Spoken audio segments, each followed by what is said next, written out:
You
set a very high bar. Okay.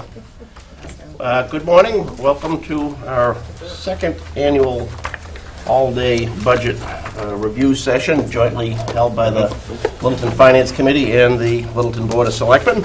Over the course of the next, 7 hours, we're going to meet with virtually all the town's departments to review their FY15 operating and capital budget proposals, and for certain departments that don't fall squarely under that heading, we will just review their financial operations as they stand. Some departments don't follow the same fiscal year, like department, or others are kind of unique in not having an operating budget like CPC, but they're in the rotation. We are going to conduct this as informally as we can. I'm going to try to stick to schedule, because if we get too involved in items and throw ourselves off, that can create a big problem at the end of the day and inconvenience a lot of folks.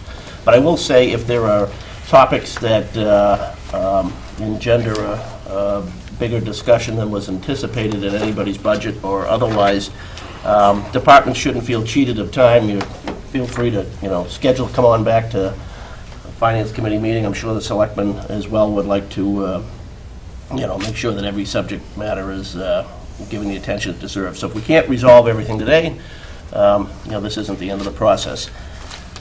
And going forward, we're all armed with detailed budget books, which Assistant Town Administrator and Finance Director Bonnie Halston, with everybody's input, did a great job in putting together, and I think she does a little bit of fine-tuning every year. We're also joined this morning by Town Administrator Keith Bergman, and thank you both for being here and helping us get off to an early and organized start. What we'll do procedurally is, as we roll through the departments, we'll ask you, the department heads, to make a general presentation of your current status and your request for the upcoming year. And please, if you would, reference us to whatever pages or support documents that you've given us. And we'll be relying on Bonnie as well to direct us to the right page and tab as the need arises. And I think for all the board members, we'll keep it informal up here. I just like everybody up here to give the department head a chance to make their presentation and then dive in with questions. And then at some point, I will have to move us along to the next topic. But before I do that, and before we begin, I just want to give our colleagues from the selectmen, in the presence of Chair Ted Doucette, any remarks, Ted? Or? No, I think it's a good summary. The other thing I want to say about the process is that if any one member has questions or wants additional information, I don't think there's a problem with them tabling that and meeting with a department head on the side if it doesn't require a long discussion today and there's any special items that they want to talk about on the side. I don't have a problem with that to keep the process moving. But other than that, I agree with everything you said, and batter up. Good, terrific. All right, and first up on our schedule, roughly on schedule, are the police and dispatch departments, and we have Deputy Chief Matt King with us, and Chief Kelly is here as well, and they presented us with a stylish little booklet here. So, Matt? A lot of it's basically what you have, other than it has a lot of the supporting documents that would need to scan properly, the bids and things like that. Basically, I guess we'll dive right into the budget, or do you want to talk a little bit the summary, or how do you want to start? Whatever you want to start with is fine. Well, basically, the department, currently 16 full-time police officers, 1 administrative assistant, 5 dispatchers. Basically, everything in the fiscal year 15 budget, the level of staffing budget, basically is just contractual increases and/or so everything that's covered in there basically is what's required under the contracts, under the union contracts in locals 204 and 204A. Basically, it keeps us at level staffing and makes no changes. You will note next to it, we do have a proposal to fund a 17th officer out of overtime. Just pass these around real quick. Thanks. The 17th officer out of the current budget, basically they pay for a single officer's $47,675 per year. That gives us 268-hour shifts. Currently, we end up using the overtime mostly to augment the shifts when we can. If at the overtime rate, that equates to 161 shifts. At the obviously, you can see the difference is 99 8-hour shifts. In other words, it's almost 20 weeks of extra coverage. We're at the point now on the 3 to 11 shift where we are at a tipping point. I don't know about the interrogation lines It was just coming out. Okay, this is going to really get aggravated. Brilliant. The day shift, well, let me just go over the shifts real quick. Day shift typically has 3 cars on the road, but also the chief and myself are here. We're still police officers with our administrators. I respond on a weekly basis for backups. Detective Sergeant is around, other than he's handling his court duties and investigations. The other daytime detectives in the schools. And quite honestly, the detective division, which I'll talk about in the mission budget, is maxed out. There are cases that are not getting as much attention as I would like them to be quite honest with you. The detective in the schools, for lack of a better term, in this day and age, the police departments are required in many cases to be almost a social service agency in a lot of, we're kind of the one who directs everything, and that all flows through Detective Fernandez right now. So with that said, the day shift typically has the 3 cars on the road. If we go down a car on the day shift, it's not as bad because the chief and I are around and the detectives are around. At least we can get a hold of my radio and we can augment the response. 3 to 11 shift has the 3 cars are assigned. Obviously there's vacation time, everything else. And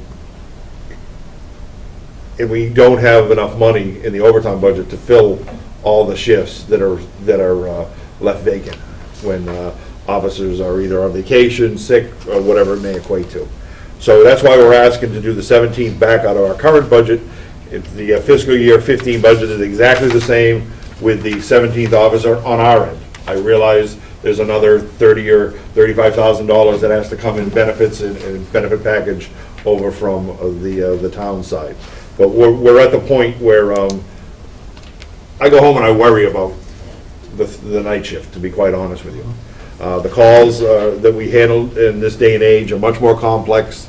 They're not the simple, a domestic, when I was on the road, was as simple as going down, telling one of the parties to go sleep somewhere else for the night, and that is not the case anymore. A typical domestic probably takes 2.5 to 3 hours of reports, phone calls, talking to judges, talking to social services, talking to all these different agencies, and that ties up that patrol for that entire amount of time. Our domestic situations are on the rise. Our disturbances are on the rise on the nights, and you'll notice there's a chart in the book I gave you that shows some of the disturbances being on the rise. I did not include in those disturbances, we have an anomaly because of a situation of a recent move-in of the facility on Shattuck Street. I did not put those in that because it would almost double it doubles the rise in disturbances. Yeah. We also want to, right now I feel we're behind. We had 17 officers, during the layoffs of 2004, we still haven't got back to the level we were at 2004, and the town has continued to grow. It's approximately 9,500 residents at this point in time, according to the town clerk. By the federal stats, we should actually be at about 19 officers, 2 per 1,000. We're asking to get up to 18 in the mission budget. So that's really all I really want to say about that. The 17th officer stays within our fiscal 215 budget. It's also something we'd like to do sooner rather than later. We can do it out of our current year fiscal 14 budget. As we have, I know I've discussed with some of the FinCom members during the meetings, Chris and Brian, when we met, and I believe I briefed the subject with you, Paul. Yep. So with that said, the mission budget is really where I want to concentrate a little bit. So what page do you want to reference? The mission budget, actually. Tab, what is it, tab 8, folks? Here. Tab 9, but I'm looking in fancy glossy. That's first page after the second tab. So, And none of them match, so. yeah, of course. So this one? Yes, that one. Okay. That's So what it the was. mission budget, basically, you'll see the new line items that are included. Police certifications, that's number 1. Under the state law, to keep an officer's certifications up, we have to provide 40 hours in training, which you'll see actually in the back of, which is way in the back, under, because I also, not only did I include it in the mission budget, I also included it as a capital request, because I need this either way, no matter what happens. And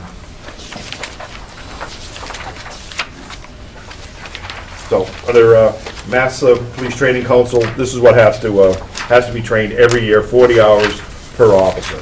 And it's firearms, defensive tactics, CPR, first responder, use of force, and an 8-hour local option. This is by law to keep the officer's credentials up each year. We have banded together let me add, that the Commonwealth of Massachusetts no longer offers in-service training for police officers because of budget cuts in the Mass Police Training Council's budget. So we have banded together with the towns of Boxborough, Harvard, and ourselves, and actually put together last year we put together a in-service training program that we run in-house. We all have instructors. We have a use enforcement instructor. Boxborough has a criminal law or motor vehicle law instructor, so we've done that in-house. We've kept it so it's less expensive than having to use MPI and some of these others that cost you $500 a head to send officers. So we were able to cut expense costs. However, everyone is going on, every single officer is going on overtime. It's a $26,000 expense that has never been in the budget, because before, where they had in-service, we were able to do different things, but now it basically is become a terrible, it's a burden, to be quite honest with you. And we have to keep, from the chief on down, we have to keep these trainings done every year. Unfunded mandate by the state, absolutely, but we are in trouble on it. So I asked for it in the mission budget, and I also asked for it in a capital request. I figured a capital request may not be a bad way to go for the first year or so. I can interrupt you, Sure. Deputy Chief. I just want to Bonnie? clarify, in the binder that I gave you, the in-service training is not in that budget line item, because I had the capital request, I didn't want to double count that expenditure.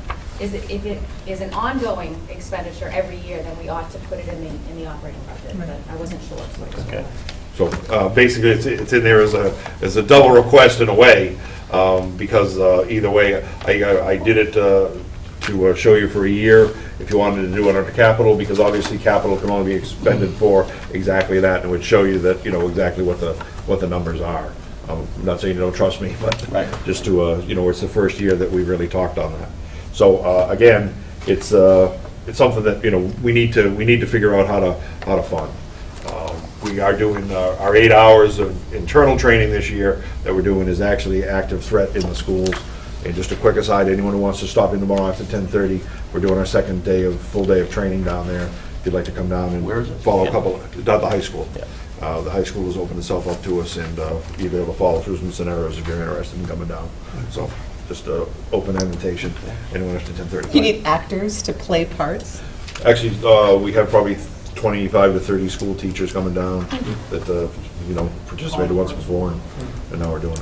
Any other highlights you want to bring to our attention before we go through questions? Whatever, Bonnie does have something to Yeah, I add. just wanted to point out that in the three budget scenarios that are presented, both the level staffing and the 17 officers have the same increase of just shy of $50,000. It's $49,251, which, including police and dispatch, that's a 3% increase overall, which is just incorporating the step increases that are due. Right. And in the 17 officer, it's just a reduction in overtime to fill the 17 officer position. So that's the same increase.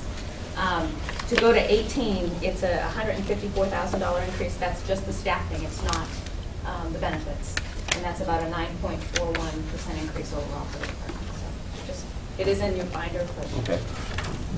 On the 18th budget, the $154,000 increase also includes the police certification, the officer, and also animal control. So the chief and I were talking about that. If we're availed the fact of getting to the 18th, we can probably, we've been talking about animal control. By law, the town has to have animal control. Currently, we kind of hodgepodge it out. We obviously saw a $7,000 bill over the last longer use.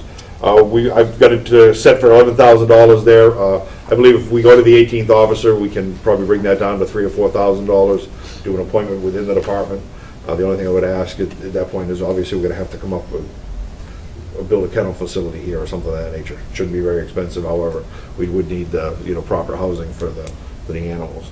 And the 18th officer is included in the admission budget, and that's really it. The only thing I did also is under expenses, I added some on a couple areas to better show what, times have changed. It's been about 7 years since we've had an expense budget, and costs have increased. Yep. And I also, in the mission budget, took the $6,000 that I have as a capital, typically every year for tires, and put it over in cruiser maintenance. Totally. I know some suggestions that have come from you, Yeah, just to we- flow it that way, and I just Earlier did in it the that way budget- just to look at it. Earlier in the budget process, we did identify maintenance of vehicles, fleet maintenance, that sort of thing, as an issue about Right. looking at perhaps treating it differently in the budget process, but as far as this year's budget process goes, it's the same, but we'll So, hopefully do something It's on that. I just wanted to reflect that possible change. And just real quick, well, I guess you want to ask questions in this section, and we can jump to capital. All right, well, just for a point of clarity, the level funded budget maintains current staffing. The mission budget includes an 18th officer. Correct. And your intention on the 17th officer is to add it during current year. Funding is there? Are you going to be going for an approval Nope. from the selectmen to add a position? Yes. Yeah. We would okay. have to go to the select, I mean, obviously, none of this is. It's not, has happened yet. under the line item, you got a lump sum for all the officers anyway, so the number in there, while it's reflected in the budget proposals we get, doesn't require any other change. Is that correct? Just a appointment? Well, do you have the money for If the money is there, benefits? Yes, we do, and I'll get into that when we do the Yeah. benefits budget, Okay. but we do plan for a certain amount of changes in a year, usually 5 family and 5. All right. That's not to be overlooked, is that there, Oh, no, even if the that's- even if as I the said- operating budget reflects enough money to do it, there's still an impact on benefits and long-term, retirement and that sort of thing. I think it would be preferable to have a policy decision about what next year's budget looks like, and then we can govern ourselves accordingly for any changes that are made this year. For example, if the decision is to stay with 16 officers next year, we ought not to add a 17th this Right, year. right. So let's make the decision Okay, first right. about what next year's. And budget as an is, order of process, and while then we're act. doing the reviews jointly today, at some point, the Finance Committee will be looking for the recommendations of the selectmen so that we can act on it. So you guys can kick that ball around first, and then Yeah. we'll, would like to say that too. Chief, you wanted to add something? Past practice has been, or we have done numerous times, adjusted our budget to take monies out of overtime and better spend them with an additional officer. Obviously, we get 2,080 hours of additional patrol time.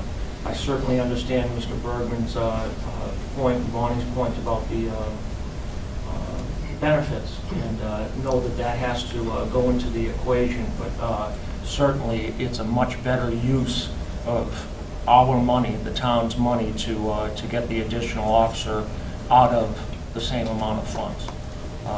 So I just want to point out that we have done this in the past. It's worked.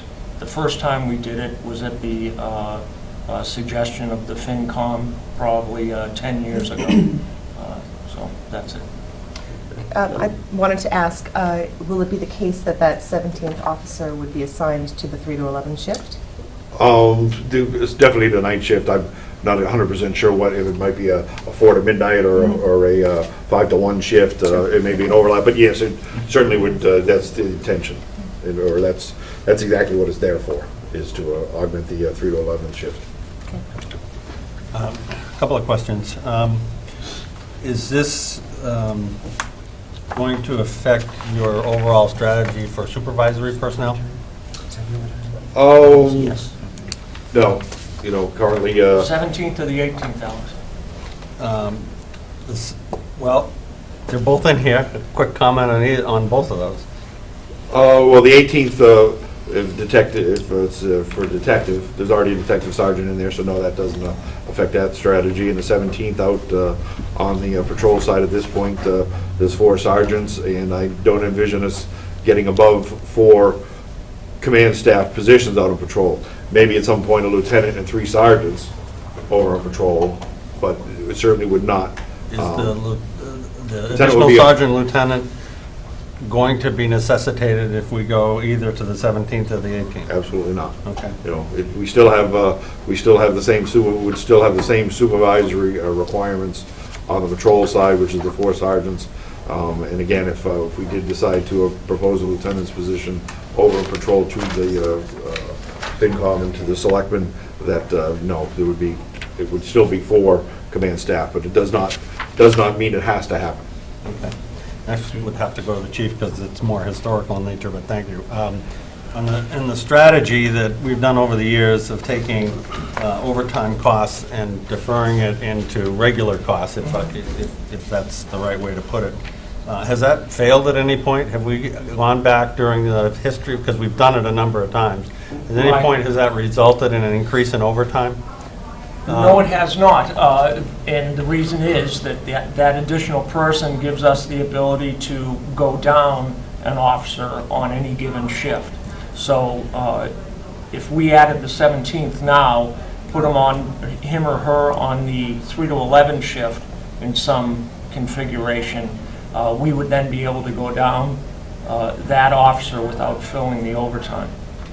Along that line, there's no risk, Chief, in the contract language about leaving shifts unfilled? No, we have no minimum manning within the contract, Minimum obviously. staffing there, Chief. Pardon me? Minimum staffing. A generic term. But I do appreciate the correction, Mr. Galati. So we do not have anything in the contract. Obviously, we have a duty to make sure that our officers and our community are safe, and we would not allow it to go down less than 2 at this time. Matt, just one quick question. The numbers you gave us on calls for service, the 2014 run rate appears to be down 5%, and the projection going forward to 15 appears to be going up from that run rate about almost 15%. The logic behind that? Well, we kind of we've changed some tracking, the way we track. And so what we did is we eliminated some minor calls.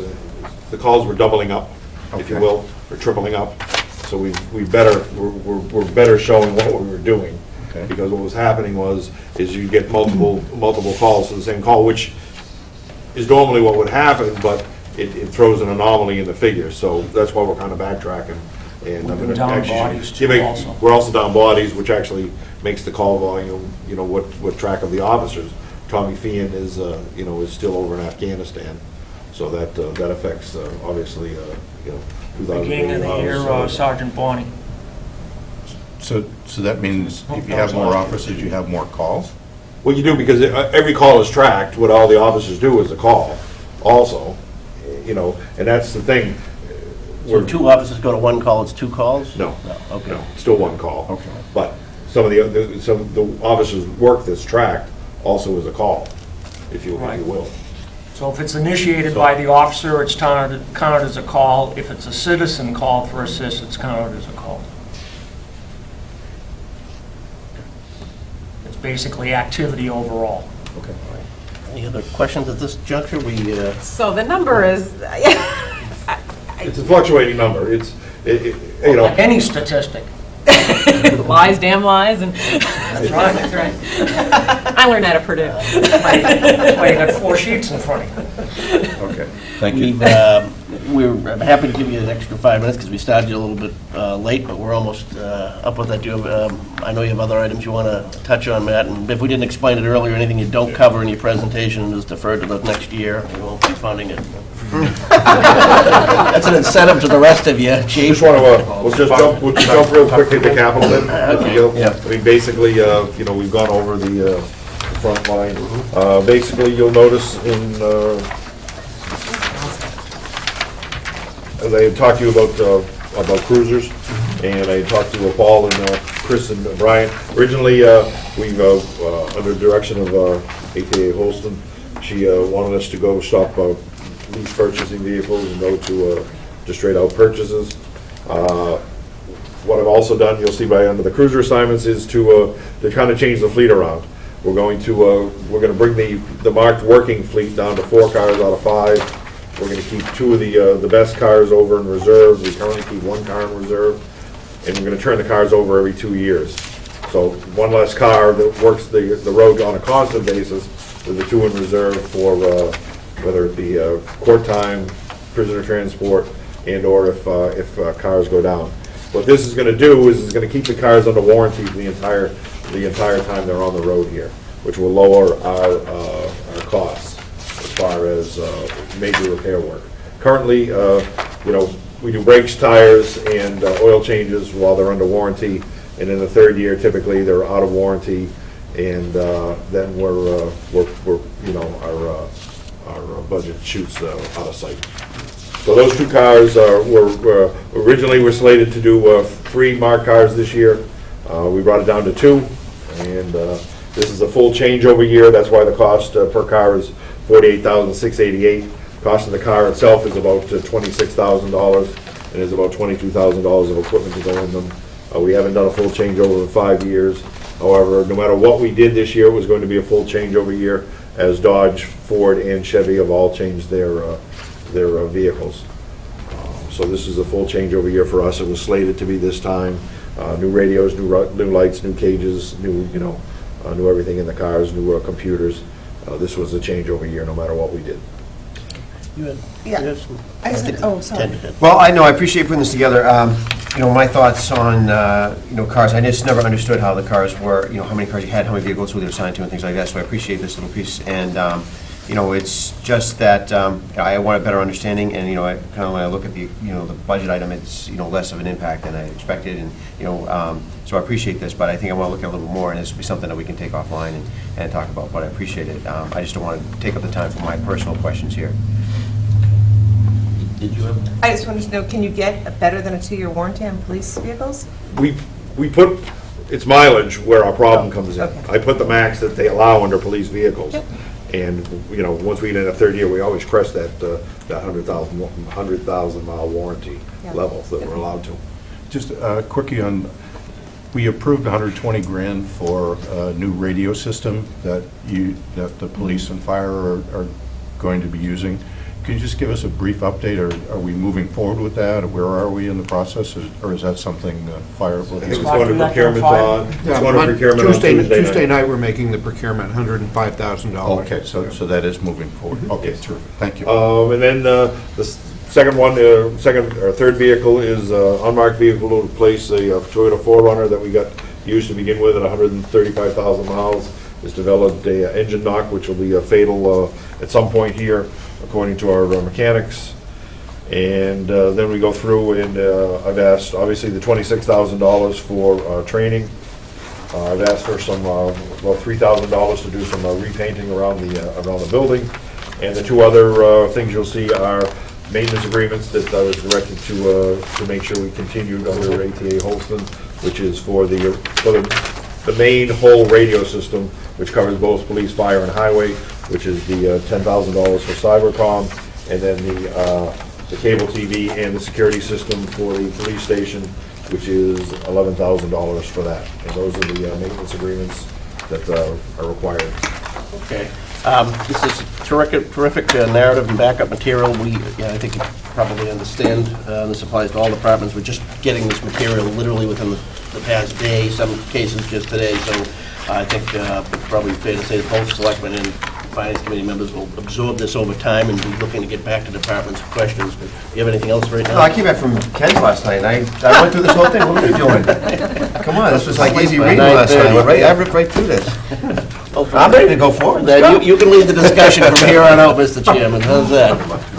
Thank you. Anything else, Deputy Chief? No. Thanks, Deputy. All right. Again, I think Chief Kelly would echo this, I really, would ask you to have some further conversation with us about the 17th and then certainly, and really the 18th, because I'm very fearful. Right now, I feel we're behind the ball, and I want to get ahead of it. Yep. And I think we're only going to get deeper as I checked with Westford, I've checked with towns that have had situations like the Point happening, and it only increases the workload of the department. Encourage the both of you to carry on that No, I discussion with think the it's- selectmen, and I think we'd like to be included in that, too. Yeah, I think it's very valuable for you guys to come and talk to us directly. at some Chief, point. did you have something? So- That was it. All right, and how is it, just one last question, Deputy Chief, that the deputy gets an Expedition and the chief gets an Explorer? I just noticed that. And I carry all the equipment. Oh, all right. Come look at my back, come look at my back setup. Thank you. Okay, thank you. Chief Wazinski and Deputy Chief McCurdy, you coming up? I'm going to stay back here. All right, Smart man. wise man, yeah. I would choose not to share this with everybody else. He's smart enough to be talking. You've heard the you've heard the ground rules, Scott, so Time is clicking. time. Yeah, you're done. Oh, sorry, time's up. You guys want to pass those down that way? Hey, no. Probably a few extras then. It's always not, Yeah. not nearly as nice as police. You know what, I'm going to stick to the book. Okay, Then you have, then please direct us to the right page, where are we? Tab 9, I think it is? No? 10. 10? Mine is set up differently then, because I'm a one-off. 9's at the beginning, right? oh, there you go. You're It's 9 in my case. See, no wonder I screwed up 9. All right, Chief, lead on. All right, so basically what I passed around is just similar to what Deputy King did, a brief overview on take-home vehicles, as well as a brief summary on the full-time staff in our implementation as far as response times and what has affected us and how it's affected. So this is what I asked On those for, slides. this is what I asked for at 8 o'clock yesterday morning? Correct. Right, Yeah. Thank you. So that's, you can mull that over, talk about it at the end if we have time. In the meantime, we'll kind of stick to the book, as this is basically our PowerPoint presentation. Thank you. Thank you.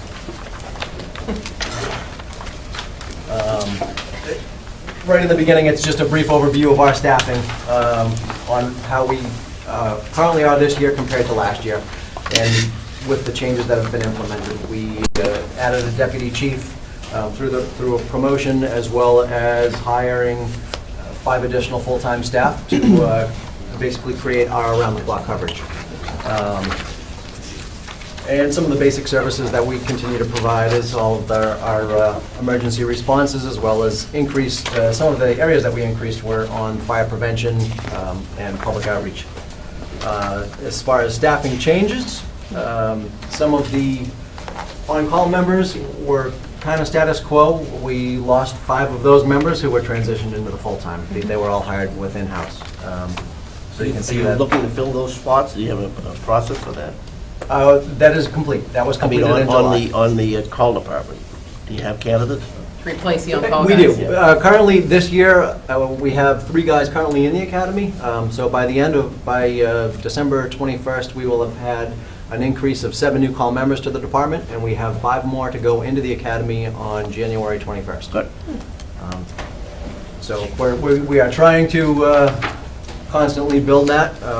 However, we are still continuing to run into the same challenges as far as the time of the day and when calls are coming in, and trying to get members back to staff the apparatus. That's still an ongoing challenge. Chief, can I ask a question? Sure. Talking to other fire departments, when I go out and smoke things, they always talk about their call departments going down, down. What do you attribute to your success? Just one last question. You talk about 7 and 5. Other towns don't have any. I'd love to hear this, but can you tell me why? So we went several years without having any interest, and now, I don't know if it's just a change in the times or a change in generations, but there are interest in individuals joining. However, it does boil down to the same issue of families and, are paying more attention to their families, or being active roles and other things, not having the ability to leave their jobs during the day. So yes, maybe we may be increasing. However, we're not necessarily getting the numbers back to respond. So it is still a struggle. And I would say that we are not any different than any other town. Yeah, we're adding people, but no, we're not necessarily getting a significant response to staff our apparatus. And that is still a significant issue. We had a rollover Thursday morning on 495, and we never got a fire engine out the door. We got the 2 full-time staff out in the ambulance, but nobody responded back for an engine. We had to rely on Westford for that. So that's, that's a concern. That's where the deputy and myself are responding in the command vehicles to arrive on simultaneously with the day staff, or the full-time staff, so that we can assist them right away. And if we need to call mutual aid, we will. Some of our, like I was just talking about some of our achievements that we have done, basically implemented around-the-clock coverage. We have increased our public awareness. We have done the CPR in the high school this year with the additional staff. We did all the sophomores and seniors, all of the high school staff, and we'll be moving into all town employees in February. But emergency responses, if you follow that, it kind of goes up and down. Last year, the trend went down. This year, we're currently 100 runs over last year's responses, so we're back on the upswing. So Any particular things? Is it motor vehicle related mostly, or? it's very random. Our transports, ambulance-wise, that volume is down because of motor vehicles. The improvement of motor vehicles and restraint systems and airbags and everything like that. People can have these horrific crashes. However, they get out and they might not even have a scratch on them. And so that's part of our reason for our revenues going down on the ambulance, is that the people are protected. They just I'm all set, thank you. And it's just another service call. That means they drive faster. In some cases, yes, they do. The police, they go out and generate their own calls. You guys don't do that?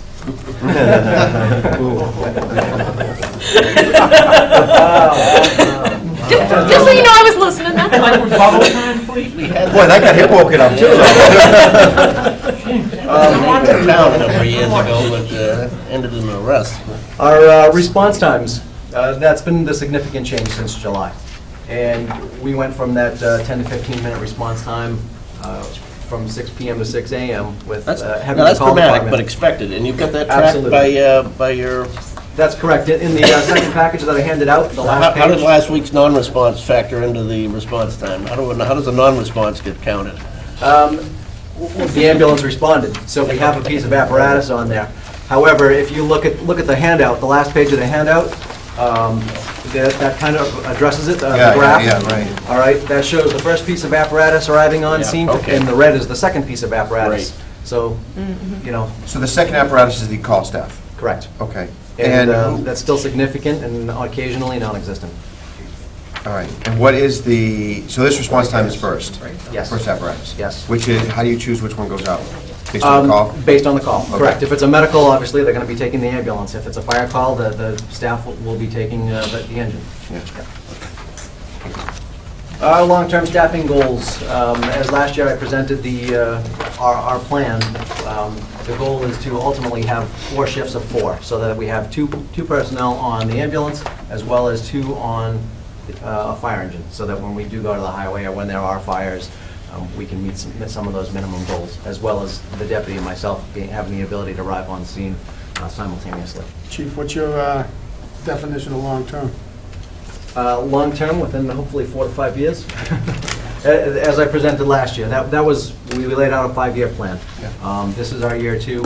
As presented to the board about a month ago, we have applied for the SAFER grant for 4 personnel to augment the shifts by adding 1 each.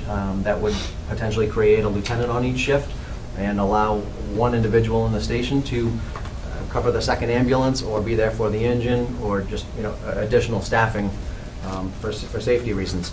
And, You're pursuing that on the understanding that nobody's adopted that plan and fully that's yet. correct. Yeah. We got the authority to apply for the grant. When will you If- hear back? With the shutdown, that's put that off by about a month. We could hear back at any time. If we are lucky enough to receive the grant, then we'll be back to the table to talk about the possibility of an implementation or not. So, if we go right into the budget, What's the dollar value of the SAFER grants that you're looking for? it is 200 and, sorry, I'm sorry, I just couldn't find it. right about 240,000? 2 years, is it? It's 24 months of staffing, 100%. And so that, if we were to receive it and say it was agreed upon, that would be if it were implemented, say in January, that's when your clock starts. Right. So it's for 24 months. And Okay, then, and that 240 grand covers salaries plus fringes? yes, Okay, so 24 months out, we either lay people off or the town finds $50,000 to keep those people up? Okay. that's correct. Okay. And honestly, I would be opposed to accepting it if we knew right up front that in 2 years, sorry, we're hiring you knowing that we're going to have to lay you off.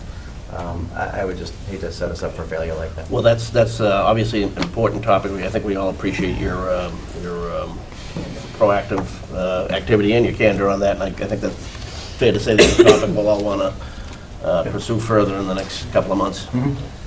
Just so everybody goes in it with their eyes open. Yep. And make sure that we factor that into our 4 or 5 year plan, that's all. Okay. Absolutely. Heading into the budget, the first year, obviously, that's the level staffing. It's all contractual agreements. That's the only reason for any of the increases on that. Going into our mission budget, the salaries for the firefighters and the EMTs, that takes into account for adding 4 members. Yeah, it's faded out a little bit there, but if you go down to the next bullet, the on-call officer would be eliminated if we were to receive that grant, as there would be an internal promotion for each group. EMS call-outs, that would be reduced slightly as that lieutenant on shift, he would be, on for the second ambulance, as well as hopefully members coming back. And then in the very bottom, the uniforms and cell phone, that is a new line. It was basically taken out of firefighter EMT salaries, just for improved accountability. Does that show up in both versions? It does. And then, as I briefly explained, how we get there, potentially through the grant, increasing our staffing by one on each additional shift, promoting second, with another option that we could have if we weren't able to get the grant would be to add a second flex position. Right now, our flex position works 4 days a week, 4 12-hour days, and with that rotation, they basically fill the first person out on any given shift during the week. So that saves us overtime. We're not backfilling that, and we'll run down one. If we had a second flex position, if we weren't to implement the staffing of 4, we would put them on a rotation of 12-hour shifts, 4 days on, 4 days off. And you'd have those individuals that could line up with the 2 opposing groups. And that would increase the ability to run down additional personnel and not pay the overtime to backfill. At this point, that's been a significant savings for us, having that flex position. We're only at about 18% instead of the 36% in overtime. Last year, unfortunately, I can't even reference that because we had 2 long-term outages there that just blew the overtime budget out of the water. The SAFER grant, it's funded through Homeland Security for the new employees, as we said, 100% of the coverage for the 24 months. And if we flip through to our summary, just again enhancing the 4 shifts of 3. You'll let us know as soon as you hear on that grant? Absolutely, absolutely. We'll probably hear the wahoos all across town. And is it only a one-time award to a municipality? You can reapply, well, as long as it's funded, you could reapply again in the 2 years and hopefully get awarded, and that could potentially lengthen that time frame. How long's the grant been around? Is it new or is it? No, it's been around, it's been about 10 years. 2002. Since 8, yeah. Just 10 after years. 9/11. That's how we actually started, by increasing our staff. We hired 2 more on the day shift. And, So we've used it before? We have, Okay. yes. What's the criteria for who gets it and who doesn't? Staffing, safety, minimum scene arrival times to meet your NFPA 1720. It allows for 4 members on scene within 10 minutes, so that there are 2 in, 2 out. Allows safety operations. It's supposed to get you up to some level that they Exactly, consider exactly. acceptable. And then the way our way around that right now is we're including the deputy and myself in those responses with the full-time staff, especially at nights, on nights and weekends, so that we can meet those goals right now. By the 4 of us are basically arriving on scene simultaneously, then being augmented by the call department. Mr. Chairman, I apologize. No, no. I do have to run. I have a soccer game, Chief. All right. I'm sorry. I do look forward to going over this with you, but I will be back in about an Coming hour. back? Good. Yeah, I'll be back in about an hour. Swap Good policy. luck. No, I'm coaching, but I apologize for having to leave. Good enough, And I'll we'll see you again. All right, Who's we'll be deputy right back. chief? Who's the Joe, you wanna vice chair slide here? down? You prepared to run the show from down there? All right, carry on, chief. We're into overtime here. You want to run a quick summary on the capital list? Yes. Give him the hook. Down there in the background. So basically, some of the numbers that are in there, the $15,000 for major repairs and ongoing item, the modular building for the living quarters for the 24-hour staff, that's the $6,000 a year, $450 a month. And that'll be there until we address facility issues. Right.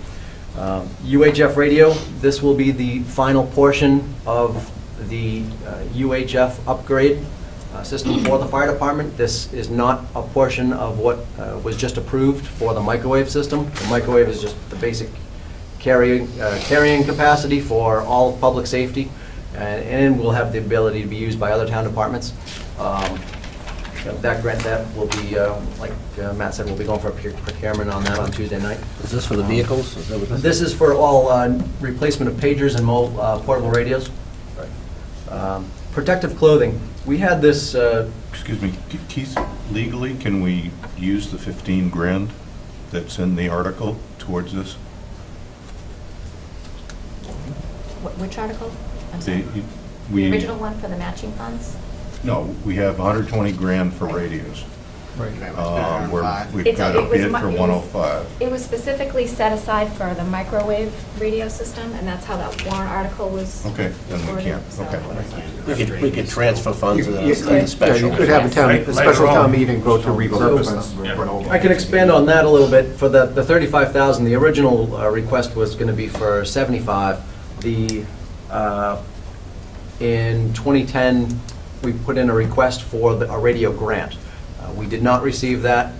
There's $40,000 matching funds sitting in an account right now. At the Springtown meeting, we will be looking for that transfer of that $40,000 for the matching grant to go towards, to be reallocated to the radio system, in addition to having the $35,000 to finalize that program. Protective clothing replacement, new regulations are out. Firefighting equipment cannot be used once it hits its 10-year age. That's helmets, boots, equipment, everything. They have prohibited it from being used at the academy. Now you have rental programs out there now if you have to rent gear, and a lot of our gear on the call department is in that proximity of 10 years old. Full-timers, that is up to date. However, we're going to go into a regular reoccurring thing for the $12,000 to replace gear every year, and that way we'll stay in a constant rotation within usable How equipment. many firefighters does 12,000? That's, you're sure the 12,000 is enough? Knowing what all this stuff costs? Well, reviewing our equipment and some of the dates on it, it puts us into a fair rotation. Some of the immediate stuff that'll have to be done will be the full-timers Is right it away. full fit-up or just coat and pant? Coat and pan at this time, Okay. ultimately, we may need to go on a grant to replace all the helmets at once, like we did in the past. This is a slight change from what's been done in prior years. There used to be like larger articles requesting, a larger group of equipment replacement. So in order to kind of spread that out and make sure that the gear is in better condition, the chief and I discussed going and requesting smaller sets annually so that it spreads it out. Big lump sum. If we do it annually, I mean, is it really capital or is it really an operating It expense? is capital. It does qualify for capital because the gear itself will last, more than 3 years if maintained properly. It just saves us the aggravation of having to do a $60,000 article every 5 years, for example, if we do it every year. And the gear stays in better condition. But there's some thought that the capital ones are one-time items, right? We don't necessarily have to do every year. They are 'Cause it's not- non-operating. They are, I mean, we could put this in the operating budget, but if you put it in the expense budget, it can flow anywhere it needs to go. So Okay, for an because example, then this if you way put it's just designated, it only can be spent on that. only gear. Okay. It's only turnout gear. Okay. Well, there's plus and minus to it, okay. Correct. We're going into looking for one replacement vehicle as well as an additional vehicle. Our mechanic has addressed some concerns with the vehicle that I'm currently using. It has transmission issues as well as some significant engine issues. They've done some... 214s are what you're buying, not what you're trading in, is that correct? Correct. Are you It's sure? a 2000... It's a 2008 Expedition, and we're looking for the Ford Interceptor SUV, exactly the same that the PD would be getting.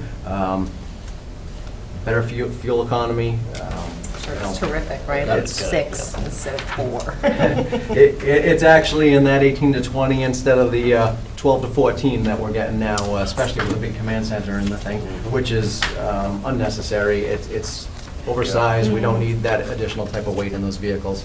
And then the deputy, he's currently using the pickup truck, part of our fleet reduction program. We want to take that pickup truck back, put it into the rotation and look at getting rid of our brush truck. The brush truck last year was used at 9 calls. It's a $250,000 vehicle that will have to, that's up for replacement. It's a 1994. It has multiple pump issues. It's been rebuilt year after year. It's just not worth putting the money into. So in our capital, the fleet reduction, we're looking at getting rid of In my mind, I that. can still hear the sales pitch of why it was so important to get that. Well, it's still, we're still making brush No equipment. So what we're doing right now, since the vehicle has been used so little, we're looking at putting the pickup truck back inside, having a skid unit put into the back of that holds about 150 gallons with a foam component. It can be taken out of the truck during the winter. It's a small truck. It can still, access like Oak Hill and some of the other areas. In conjunction with that, we're looking to purchase a 6-wheel UTV, all-terrain vehicle, with a small mini pump and tank in the back of that. We'll get a lot more use with that type of a vehicle. We've had multiple rescues this year already up Oak Hill and other conservation trails, and to have a vehicle like that and not rely on mutual aid every time we have that, that would be a huge success, as far as improving the fleet reduction. Smaller vehicles, easier to maintain. That's actually a very logical step, because the use, that vehicle that you're replacing was used to reduce the use of big vehicles, and now it no longer fills its role of the one-person shift on weekends, because now there are 2 people, you can take a more appropriate response. So things do change over time. They do. Oh, have a time check here. too. Yeah, I'm So, monitoring that. and basically, the skid units on there, as well as the thermal imagers on the bottom. I can. The station, obviously, is, we've had some update on that. We will obviously be discussing again. We're looking for some direction from the selectmen as to where they're intending to put it in the cycle of things. But if there are any specific updates, things we may not have heard, highlights you want to give us? Sure. Quick highlights on that. As most of you are aware, we are considering 2 sites now. We have the current site at 20 Foster Street that we have come up with the design, as you can see on the second page there. After several open houses, we have started to get pushback by all of the abutters and other residents on Foster Street. So, speaking with Keith, he said, go ahead, let's investigate and see if there are any other options. We checked out 54 properties in town, of which most of them were swampland. However, the Morgan property did meet that criteria, an 80-acre parcel, still select and run. Morgan property that the town voted to convey a conservation easement to the It is New England not- Forestry Foundation? No, it's not. It's not correct. the Morgan property, the town meeting voted for general municipal purposes. Same property. At a subsequent meeting, we voted to... Well, the Board of Selectmen voted that, the town did not vote that. Well, I think there's a significant population of the town that understand that we protected that property as part of our participation in the protection of the Prouty Woods. Well, I can show you the documentation and the legal clarifications on that through Pickett, and it's all documented from that time Well, frame. you don't have to educate me. I was a part of the process. I remember it. And I remember But the standing New up making England- the argument at town meeting that we were exchanging a conservation easement on the Morgan property as our equity participation in the preservation of the Prouty Woods, which the New England Forestry Foundation was applying for state funds for. So if somebody has neglected to record that, then I don't think that legal error changes what the town's intentions nor what the greater point of the process was. But we're not going to resolve that one. Be that as it may, though, the New England Forestry Foundation provided the current sitting Board of Selectmen with the document indicating that the requirement to put any portion of that property into conservation use no longer applied. and the Board of Selectmen accepted that. Yeah, well, I would venture to say that they're probably not the only folks withstanding in this issue as well. A lot of people had stakes in seeing that monies that were spent for preservation of open space are spent with the full expectation that that's going to happen, which includes the state funding. Well, Is this a proper time to be talking about? Well, as I this just issue? said, I just We can't mentioned talk this. about finances, and you're going back to something that happened before. Well, wait a minute, it's in the presentation that we've been given. And not only that, but I mean, the Morgan property came back onto the radar screen, so to speak, for recreational purposes. So I think, you know, from my standpoint, that's a better fit, but that's a discussion for another day. All a discussion for another day. I'm just saying, when that day comes, there's going to be a challenge on the basis of the whole thing.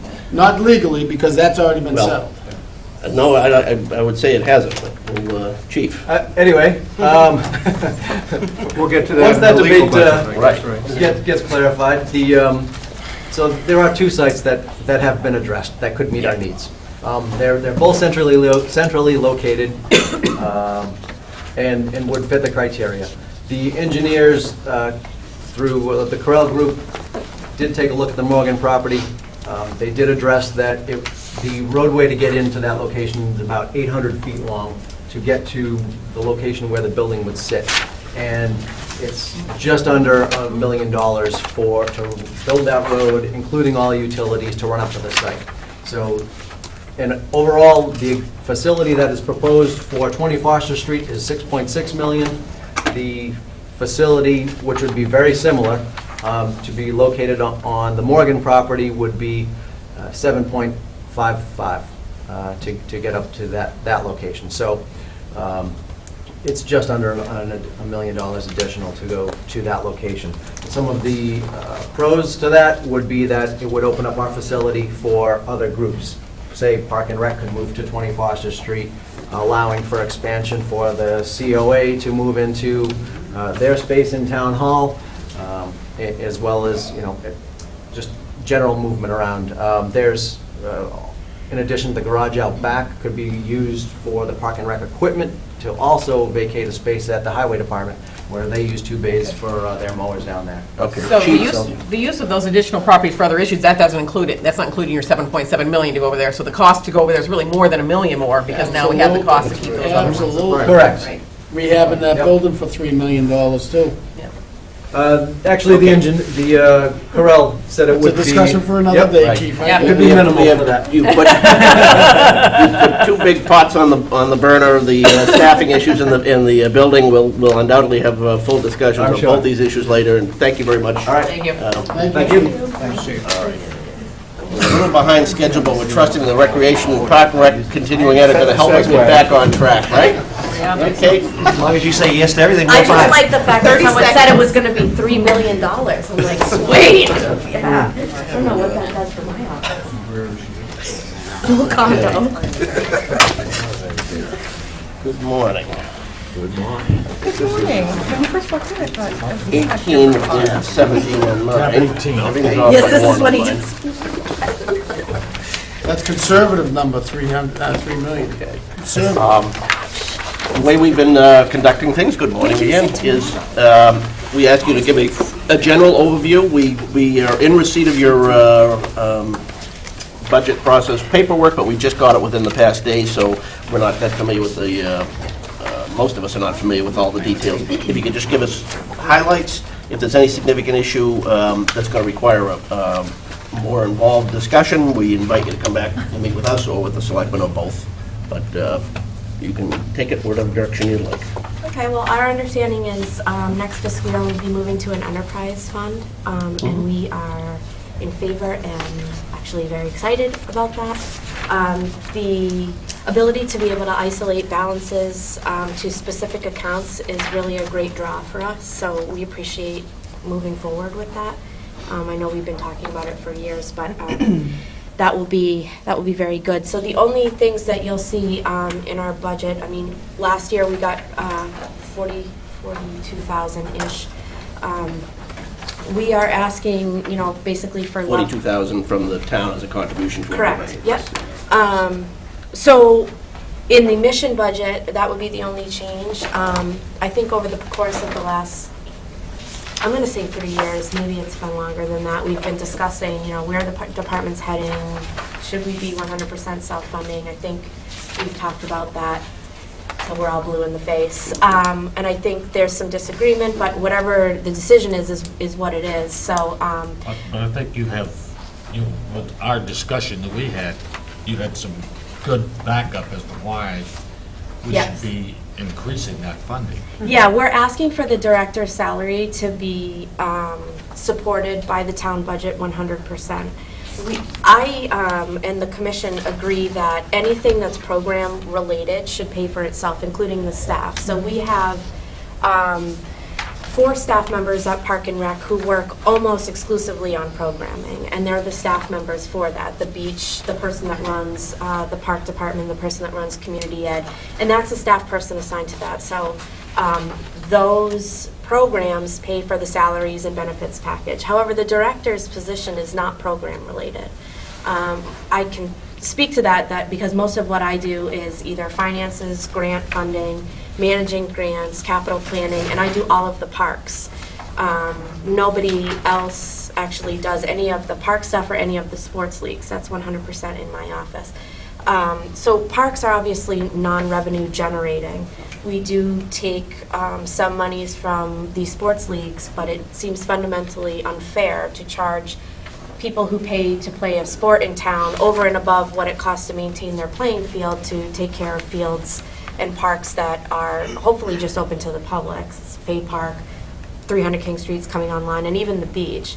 We are only allowed, per the terms of the beach and through the state, to charge for parking at the beach, but we can't charge people to actually walk in, and more than 50% is walk-in, people that live in the neighborhood. So we are able to collect money from parking fees that pays for 100% of the lifeguards. But as far as the maintenance of the beach, we don't have a specific fund for that. Currently, we have a playground there that's non-compliant, and we're getting to the point where we have to remove it. You can see that that's in the capital plan for this year, and that's the only thing there. I've been able to secure a grant for about $10,000, but we would need the extra 15 from the town, and then we have 3 to 5 at Park and Rec to deal with the surfacing and installation. So I think there's some things that that need to be addressed. We need to get some kind of idea of what the selectmen want, what finance committee wants as far as park maintenance. This year we asked for $15,000 to be put in an ongoing park maintenance fund. I think some years it could be less because we haven't had one. It's a little bit high, but I think basing it on $10,000 to $15,000 a year for ongoing park maintenance is a very conservative and very reasonable number, considering the amount of acreage that we maintain. I mean, you're talking about things like the garden club nicely took care of some of the things that are on the common, but that grass is gonna need some work. A lot of it came up kind of weedy, and I mean, that's a beautiful spot. We want to make sure that we're maintaining it. So, I mean, there's things that we need to do with Park Park. Bumblebee Park is another one that we haven't done anything with, and grass doesn't live forever if you don't maintain it. So. Is this an opportunity for the 300th Legacy Fund to help fund this? Help, if nothing else, set it up to support or keep the common looking nice. Well, I guess that's a short-term fix to a long-term issue. So while it's budget time, I'm just looking for whatever you guys think is the... I'm talking longer term. I've got Mr. 300 down at the end of the table there, and I was just wondering what his thoughts are in terms of the use of the legacy. That could be, in my mind, a use for that legacy would be to keep the common, maintaining the common at some level. Sitting on the legacy subcommittee, we have identified, in fact, one of our members, Kim Ahern, she's really pushed, kind of redoing the common as one of the pitches. But the only monies that have been appropriated are one-time funds, not an ongoing funding. Well, I think that's the intention. There was talk, if they don't spend all the money, to have it set up some kind of a legacy. Imagine not spending all the money. Right. Well, whatever. Okay, just Yeah. No, it's- Something for a later date, but I just. That's something we can talk about later on, because right now, we're still doing the fundraising for the 300s. We don't have any idea what the final numbers will be. Okay. So it's up in the air. We obviously, when it's all done, would love to be able to say, Legacy, take care of these funds. This is what you Sort of have. like a perpetual care fund type Yeah, thing? that's all. Just- It's a great idea, but it's jumping. Too early, okay. no And again, problem. that's only one small part of the giant puzzle, which is just ongoing park and facility maintenance. There's Right. facilities and parks in town, and it's very difficult for this department to rely on charitable donations or in trusts or however else that you want to say, because if somebody decides, no, that's not where we want to put our money, and they change the vote, how am I supposed to have a capital plan for facilities and parks? Yeah, Bonnie wanted to jump in. The fiscal impact of what the request is, and again, just recapping, the full director salary and the $15,000 for park maintenance, is about a $55,000 increase over the 42 that we have now currently, just in case you're looking for that impact. And we've already got the benefits factored in, so. Right, and, I mean, not to be nitpicky, but to follow Kate's logic, if we decided, if Kate left the town, the recreation department would be fine because she doesn't support the recreation department. So, which I think is not quite, no offense, not quite true. I think that clearly some of your salary and fringes could be supported by the people that use the recreation activities, and I think that's sort of where we are now. And it sounds like we're close to paying 50, the town is close to paying 50%. If it's not quite 50%, okay, maybe we can come up with some agreement on a percentage and go forward. But I don't think it's a logical step to just say that, well, the senior manager does not impact the largest spender under her umbrella, and use that as the reason to just take it out and say, okay, she's handling parks and recreation. And I would look at it this way, that while that's a perfectly reasonable way to frame the argument going forward, there's in my mind, just as reasonable argument as to why we've been doing things the way we were. We wanted the department to be self-sustaining, because unlike other departments that had the ability to do that, I'd say it remains an open question.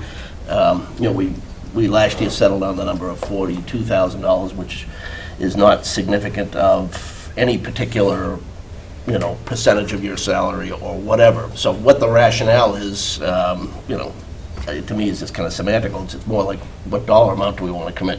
Right, that's all. I guess, just to speak to what you said, if the job of whoever that's sitting in the director's seat is to, focus on things that are going to raise 50%, 66.6%, whatever percentage you guys decide of the salary, there will be things that are not revenue generating that won't get done. So, I mean, it depends on, it's the direction. If we're responsible for running more programs because we have more salaries to cover, then there might, there's only so much time. So it's a good discussion to have. I don't necessarily agree. Yeah, and duly noted, and Alan's been a good advocate for you in the discussions when you're not in the room too, so I'll offer that.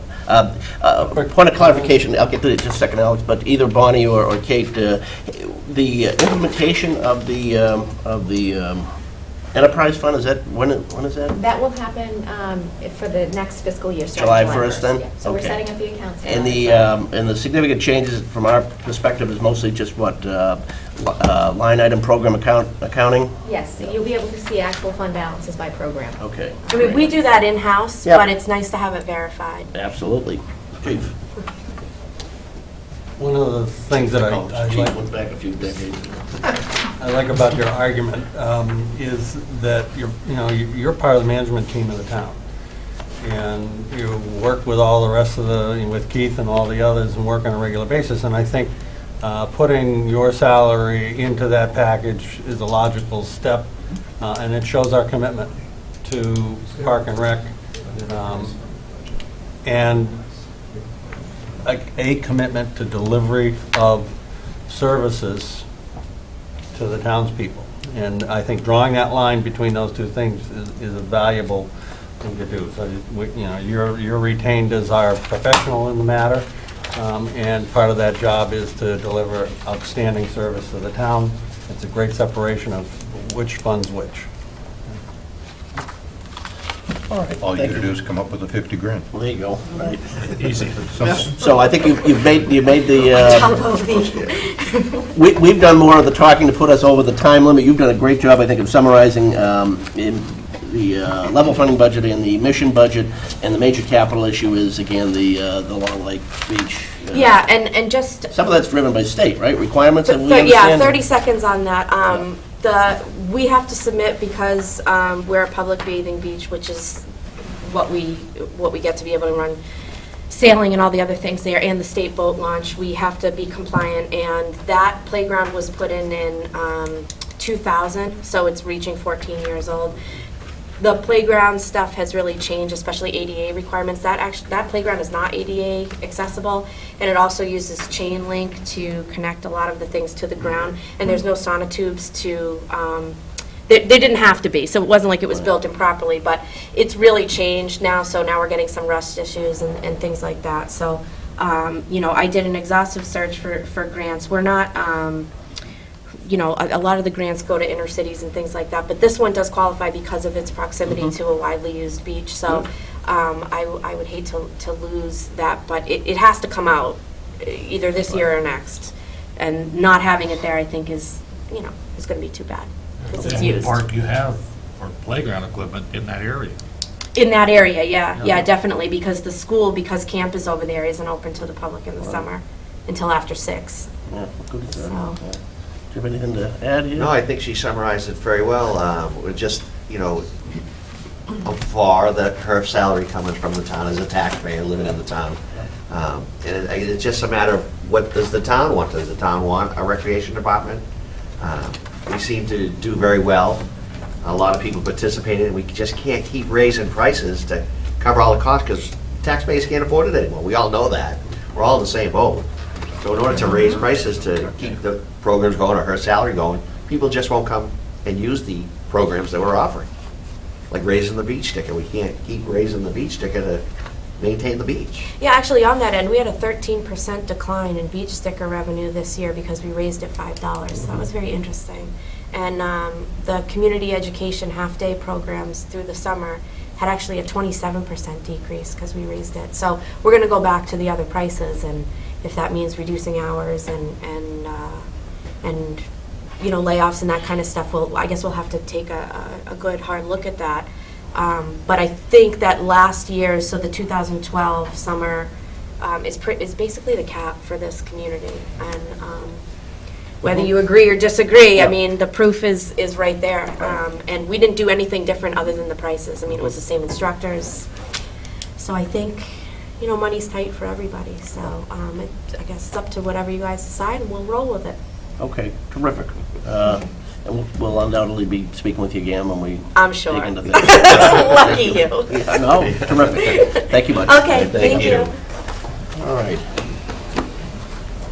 Get us back on track. Littleton Cable Television, want to just give us a thumbs up back there, Mike, or?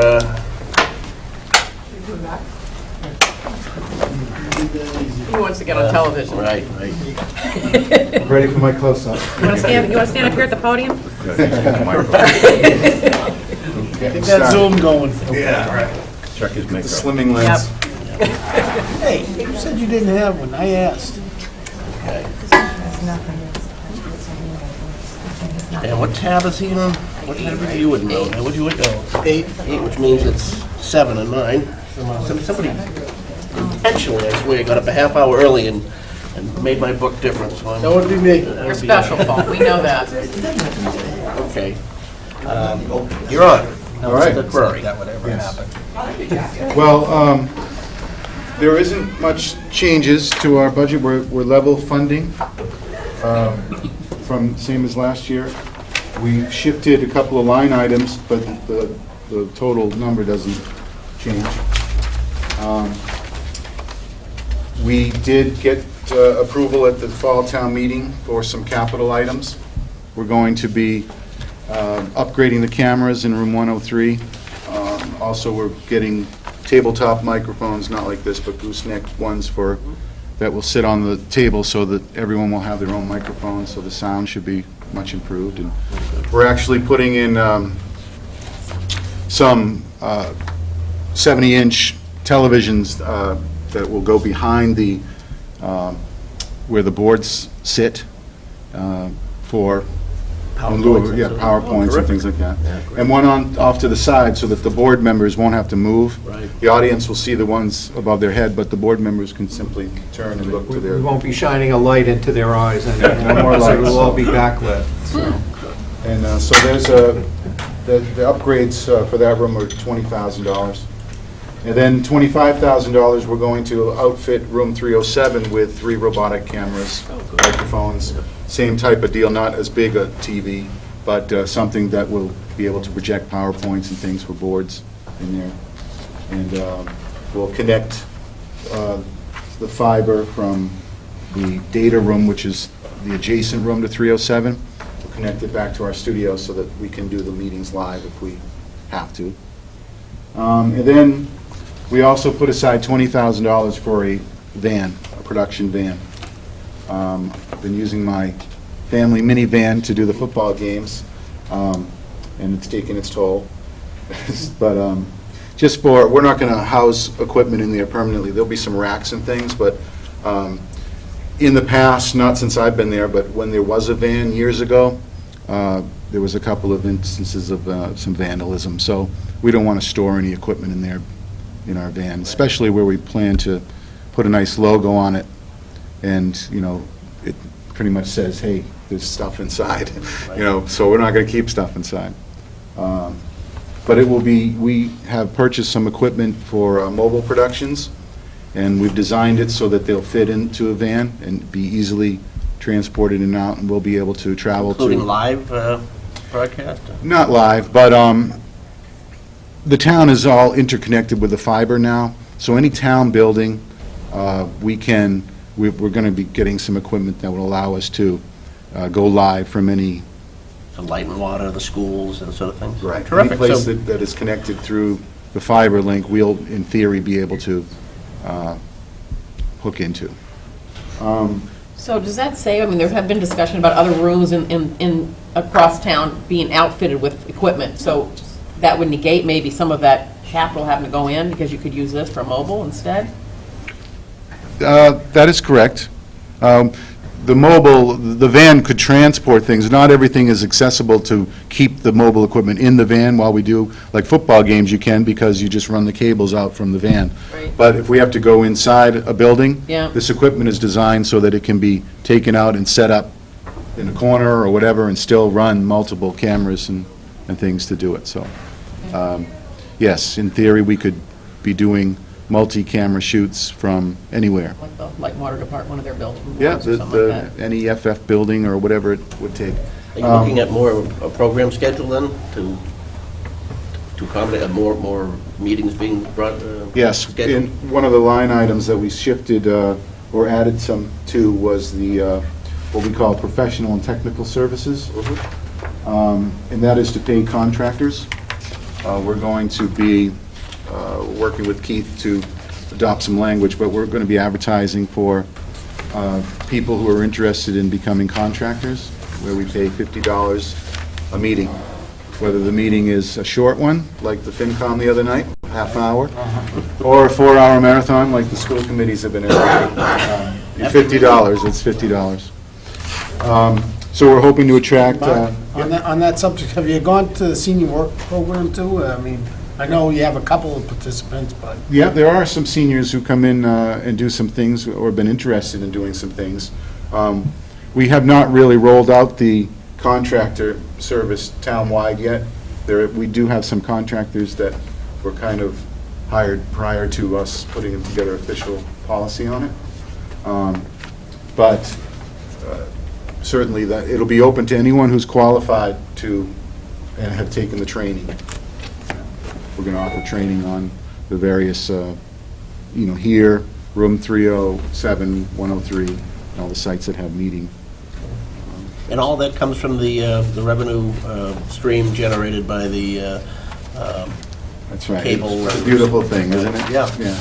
Is there any change in that projections on that? Well, so stream? far, we've noticed that although that we get funding from both Verizon and Comcast, and sometimes they fluctuate in the amounts that we get, but they tend to be about the same. So people, if they leave Verizon, they're going to Comcast, or vice versa.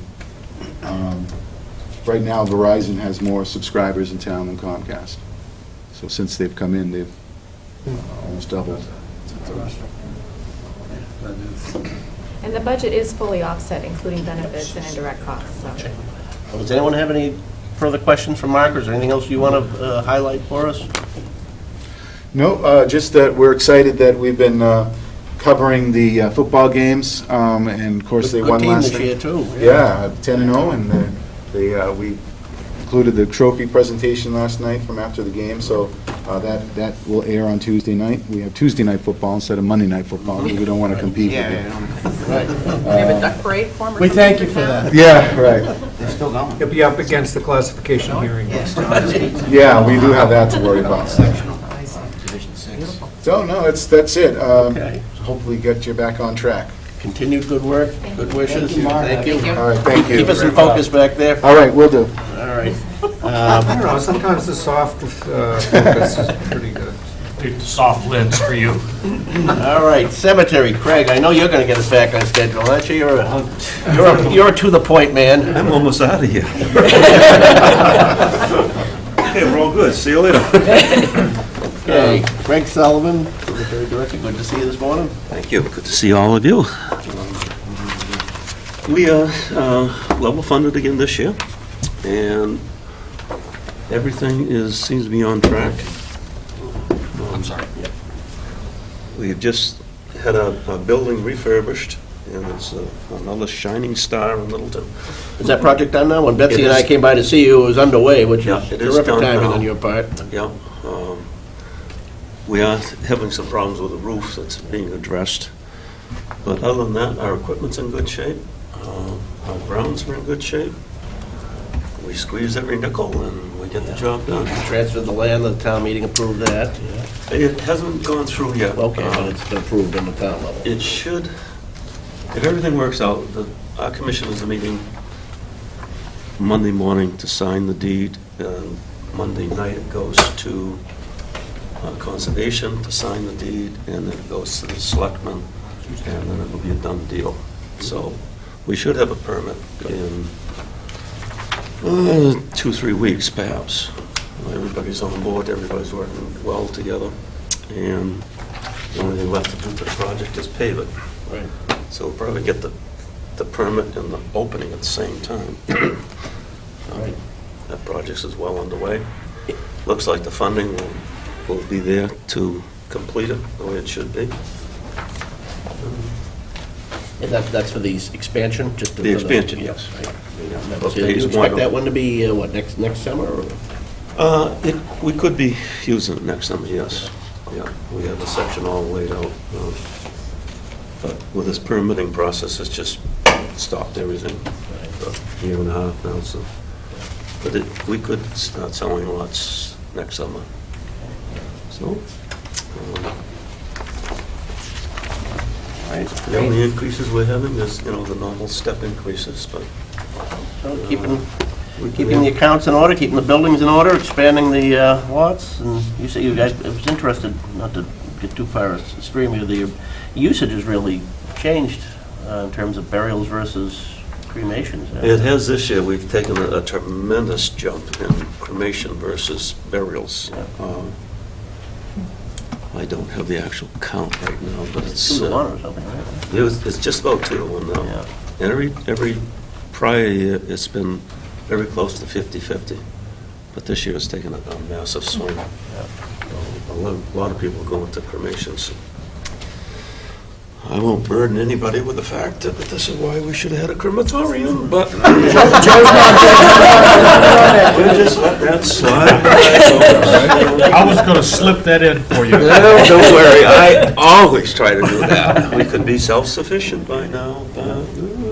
Well, you're running a good shop. thank That you. point is duly noted, and of course, a lot of your expenses are covered by the perpetual care fund anyway. I don't know, Bonnie, anything else to point out? The budget is approximately $115,000, and of that, $44,000 comes from other available resources. So the net to the general fund is $70,000. Any other questions or comments from the Secretary of Department? Got you in and out of here quick, Greg. Sounds like a plan. Thank you very much. Thank you. We are ahead of schedule. Whoa, Wow. I'm gonna go grab a cup of coffee. 3 minutes ahead of schedule. Library folks, you're welcome to come on up and get yourself a cup of get you off schedule. Expended, expended. What's the budget? How are you? Good. That is the DMZ. Are you trying to come across here? Yep, I do. There's an alligator down there. You just can't see it. We have different numbers than you probably have. Because of your timing? Because it was due before the trustee meeting. Oh, the trustees. All right. Here's some more. Can you get one for Joe too, Jennifer? Oh, sure. Oh, yeah. We have different numbers. All right. Our trustees meet after this was due. Yep. How are things? How's packing? Yeah, right. I don't I'm in there, but Aren't you I'm cooking? filling in every now and then. No, I officially, I'll be back. I had that a week or so ago. Is Geneva back for Thanksgiving?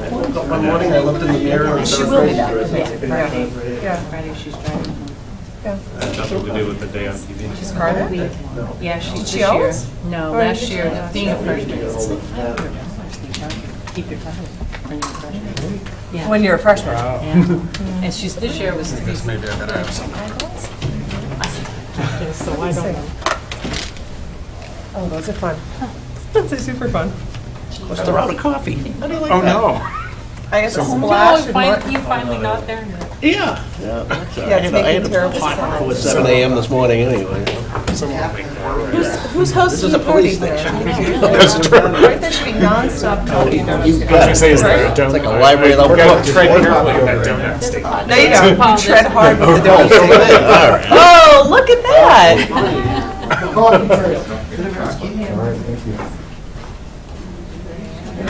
So how's, He's good. was that a hard transition? Hi there. You don't sleep until 7:30 every morning, not a hard transition at all. Because they start at 8:30. That's much better. For 7th through 12th grade. Carpool's horrible. We're not doing the official carpool, but I'll tell you what, you know where we live, up Bruce Street that goes down to Air. So we have to pass by Podgorny family. So Emily's an 8th grader. So there have been times that I pulled up and said, can I just drop in with you? Let's see Chris Cornell. Derek said, sure. And I drive down and take a right, go uptown. And so, and there've been a couple of times I've called, you must know. Yeah. So, yeah, so I've said, hey, can Ian drop me off? Like, even like a 3:15, no problem. You know, but by and large, And all I had right. 2 giant cups this morning, so Oh, you said it is. you don't want me to get up and go to the bathroom. We have new numbers because our board meets after this was Was being originally due. responsible for your day. They're not still drastically. Oh, I'm sorry, there's an actual organized carpool. You know, I'm talking just like talking to Selectmen and folks. FinCom members can find their way back here gradually. We'll try to get back. Yeah. If you can handle it. Yeah. So we're trying our best to get I off don't want to be schedule assigned again. here. Yeah, I like the optional. And, you know, same thing with the text the night before. We just They're punish brand new. ourselves. If we run late, we eat into our lunch. That's right, I know, so we don't want to do that. You don't want that to happen. No. Is there a delivery coming in? I'm unaware. Actually, you better be taking care of it. Better be sure. Bonnie said she was in charge. Could be. Bonnie's in charge of that. Bonnie, what's happening for lunch? Well, I'm getting out of here. I'll leave the building for an hour, I am or a half too. hour. Strictly casual. We're wearing our sneakers and we're eating wraps. By the way, she's Selectman Carr, Selectman McCurdy, are you gonna eat first and then join us? Is that your plan? Oh, yeah. I gotta write it down, though. Oh, Use that one. hold on. Get it All down. right, did I? You I called think I him. did. Talk to Jim Clegg. He said he. Hold on. And then I said that I was coming. All right. In my ears, Jim. Hey, Rob, you're bringing Asher to the round table discussion at the library on Monday night. You know how you're going to go? So I'm going to drop him off and No, then come back? you need to stay. You get to stay. All right. You are aware the whole town's hearing this, right? And would you please pick up apples, bananas, and arugula? All right, we're going to get back on schedule, that's fine. We've had a request that as each of the departments present, that the folks doing the presenting introduce themselves and what department they're representing, so our curious viewing audience knows who it is we're speaking with. So with that, library. My name tag. I'm Kip Roberson. I'm the director at the Reuben Hoare Library. Cheryl Hardy-Faraci, I'm on the Board of Trustees. Terrific. Okay, so I believe you've been here in the audience long enough to know what our informal process has been, so Yes. I hand it over to you. Okay, well, I just handed out, because what you have in your folder was due before our board met, so we have slightly different numbers than you may have been Am I presented with. aware of these, by the way? Yes. I just got it. So looking at the level staffing budget, the library director and the rest of the staff, the numbers there just follow what we're currently doing, staffing plus following the step increases. Our membership in the Merrimack Valley Library Consortium, that number is what's projected to be approved at the membership meeting. I believe it's on Tuesday is the membership meeting, but that number is not likely to change, and it's a slight increase from last year. Everything else we kept at the current level, and then we get down to the materials portion of the budget, and there is a state minimum to maintain certification from the state. So based on, you can meet two different levels for the state to maintain certification, either 16% of your operating budget, or actually the funds approved by the, appropriated by the town. So it wouldn't be including what we use from trust funds. So 16% of the town appropriated request, and we would meet that. That's what we're asking to meet minimally to maintain our certification. And to get to that point, that also includes the library using its state aid money that it receives when it's certified to spend on materials, as well as some monies from gift funds. So with those and the town appropriated amount, we would meet state minimum standards. I just say I don't quite understand how the trust fund amount gets arrived at versus how much the town appropriates. So I guess. Do you know that offhand, Bonnie? There is no rhyme or reason, That's- honestly. I mean, we have an amount that we are asking the town to appropriate, and then we're asking to make up the difference with trust funds. Okay. But that amount could be Probably bigger or driven by smaller. availability of trust fund monies, I would assume, investments, To some degree. How well they do that. returns and that sort of thing. particular year. Yeah. So that's what we're looking at. And You want to speak to the mission budget differences between the two? well, the mission budget, much bigger. Yes. Obviously. We ideally would like to provide more service hours. We're currently open from, well, I will say, in this current year, with the funds that we have, we were able to expand library services by 5 hours a week without an impact to the budget. Applaud you for that. We would further like to expand Tuesday and Thursday hours to have morning hours, and to be open a bit later than 4 o'clock on Mondays and Fridays. We would like to be able to catch like a post-work crowd and maybe be open until 6 o'clock. So that's what's reflected in the staffing costs there that would allow us to do that. And then the materials budget increases because of the formula for the state. So that's where that number comes from, so that we would still maintain certification. And we would like to have more money for supplies. Currently, we don't spend, we spend a lot of money that the Friends or the trustees' funds will buy us, and we're not meeting. And by that, you mean, what is it, like shelving, chairs, tables, that kind of stuff, or? No, we're talking just- about just- processing okay. materials for books, the covers, the barcodes, copy paper. We're asking Yeah. people to bring in used copy paper, and we Right. use the reverse for the machine, that sort of thing. So we'd like to have a more robust supplies budget. And also, the trustees and the Friends currently support, use their monies to send staff to training and workshops and conferences.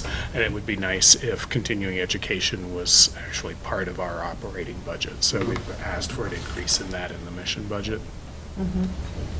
You have something here, it's titled Preferred Budget, which is a... We sort of went in the middle of the road and thought, well, if we can't have the mission budget, it would be nice to have something that's a little more than level services, and that would allow it, what's presented there would allow us to open Tuesdays and Thursday mornings, as well as have somebody, right now, our website maintenance, social media presence, all of that is kind of hodgepodge, and it would be nice to increase 3 or 4 hours a week for somebody to be able to devote to that as well. So that would let us open a few more hours. And I apologize, we haven't had a chance to go through this in detail, but is that spoken to in your narrative with your budget submittal? yes, well, the mission budget, but the preferred one preferred is was new not, that's information? new. Yeah, okay. But it builds, Might it's wanna less send along a than the memo that mission. explains what the differences mean, which you just Yeah. basically just said? Sure, I could do that. Yeah, this is 58 hours staff time, and The other one the is preferred is 20. 28. Even the detail that, you know, if it's going to mean Tuesdays and Thursday mornings or Yep, whatever. I can, So we know what those monies yes, would I'm happy to do that. How about capital? Capital, several things, well, not, there's only one request here, is $5,000 to continue updating our furniture and shelving. Right now, we have a lot of mismatched shelving, particle board shelves that somebody pulled out their house, I think, and we've thrown up against the wall. We have furniture that looks like 1980 something, and. That was my house. And I've always had because. an eye out for it when driving around town. And because the library is increasingly busy with people sitting, doing things on their laptop or on their tablets or whatever, it would be nice to give them something that's more comfortable and able to use. And so we would like to continue. In the past, you've given us $3,000, I think, the last couple of years for that, and we would like to just sort of step that up a bit. You've got somebody looking now at how you use the space, right, in the building? Not yet. Oh, okay. We are applying, I was going to talk about, Yeah, there's okay, a couple sorry. of grants that are coming up in the next few months. One of them just relates to programming, but it's an LSTA grant, Library Services and Technology Act grant, and we're looking at doing some sort of programming component possibly, and maybe related to the 300th again for that. The You've other hired a consultant too, haven't you, to help with the? We are working on our long range, Recertification? we're doing our long range plan for the Right, next 5 years. And so, starting on Monday, we have a consultant coming in to do a couple of workshops with the public and the staff so that we can get that ball rolling. But then there's also a grant that's going to be due in January from the Mass Board of Library Commissioners for planning and design. And so that will be looking at, that's when we'll look at The current space that you building, have. That's why I the was wondering space. if that would impact your capital request, but that's a longer term thing. That's much longer term. Okay, all right. That grant, if we're successful in getting the grant, would allow us to hire a consultant and an architect to look at the building, assess our current needs and our future needs, and whether or not to renovate and expand that building or to look for something new. A new building in town someplace. And so that grant, if we're successful, is a 2-year process, and then somewhere down the road beyond that, 5-6 years would be Well, the topic's been on the radar for quite a while, but, Yeah. you know, I think a full process is something we all look forward to participating in, looking over, see what the needs are, solutions. Bonnie? Sure, I just wanted to reiterate on the fiscal impact, the impact of the level staffing budget, which would incorporate any of the step increases that are due to bylaw employees, plus the materials budget that you need to have to get the state accreditation, would be $18,420 or 3.88%. And the mission budget, which is the largest of the two others that are presented, is $97,065 or 20%. So the other one would be in the middle there somewhere, and I'll do the calculations on that. Any other highlights you want I mean, to get to us in the next 4 minutes that you're allotted? You're entitled to? I can say that we have a lot of people in town who use the library. We have over 6,100 card holders that are Littleton residents. So quite a 6,100, that's a pretty high percentage of the town. yeah. And Do I count if I fill mine out back in like 1977 or so? Am I we still- do purge you after a few years. Okay. So, I can't say for sure. But they want the book back. Last year, our circulation was about 162,000 items, which means every single person in town checked out about 18 things. So How does that compare to other municipalities about the same size? Are we a heavy library using town? We are. I can't tell you How's that for exactly. a I can tell you softball? we're above the average. Yes, I know. Anecdotally, there's a lot of people that use our library from surrounding towns. Yes, I hear that Not just often. once in a while, but are regular patrons that I find sitting in the reading room. Yeah. Yep. Yeah, I hear people from Acton and Groton say, "Oh, I prefer to come here because Many- your staff many is because- friendlier and Yeah. they like And it." we get credit from this It's state that for that. Yes. Hoosier thing, right? That's right, that's right. He's learning. There's several of them here. Kip's a Hoosier too. But he went to IU. I know. I went to the better one. So, You are at a budget presentation. That may knock us down somewhere. What else can I tell you? I can tell you that we have a great friends group, and in addition to all of what the town gives us, the Friends last year gave us nearly $10,000 worth of things. They buy several of our electronic services. They buy all of our museum passes. If you look at what other libraries offer, they pale in comparison. We have 24 museum passes that give Littleton residents either free or discounted price access to museums, and that's only for Littleton residents, correct? yes. Out-of-town users can't get our museum passes. Correct. Yeah. Well, If if they're they're a member friends of of the the lab- Friends. then yes. Sorry, yes, right. then they may. Yep. Yeah. Okay. Well, in the short time you've been here, I think it's fair to say that everybody thinks you've done a marvelous job. Your enthusiasm is notable, and we appreciate the trustees and yourself being forward-thinking in the grant you're pursuing. And if there aren't any other questions or comments, thank you much. Thank you very much, and Thank I'll you. get the updated memo Sure. to Bonnie Yep. next week. She'll circulate it. Very good. All right. Thank you. Happy weekend. Yes. Happy Enjoy escape your- from the building. Thanks. Bonnie, next up is the Veterans Agent. Will you be presenting for Yeah, John, or? John said he was going to try and come, but he wasn't sure if he was going to be able to make it. So I did sit down with him and go through his whole budget. Okay. It's not a large budget, but it's pretty straightforward. All right, well then, just for the record, the Veterans Department, Veterans Agent is John Borowski, and if he arrives late, we'll give him a chance to speak, but in his absence, I think Bonnie's more than capable of relating the Veterans Department budget. So that would be 16, tab 16, 15 in my book. You're welcome. Okay, yeah. John is not looking for any significant changes in his operating budget. The stipend that he is paid currently is $5,000 annually.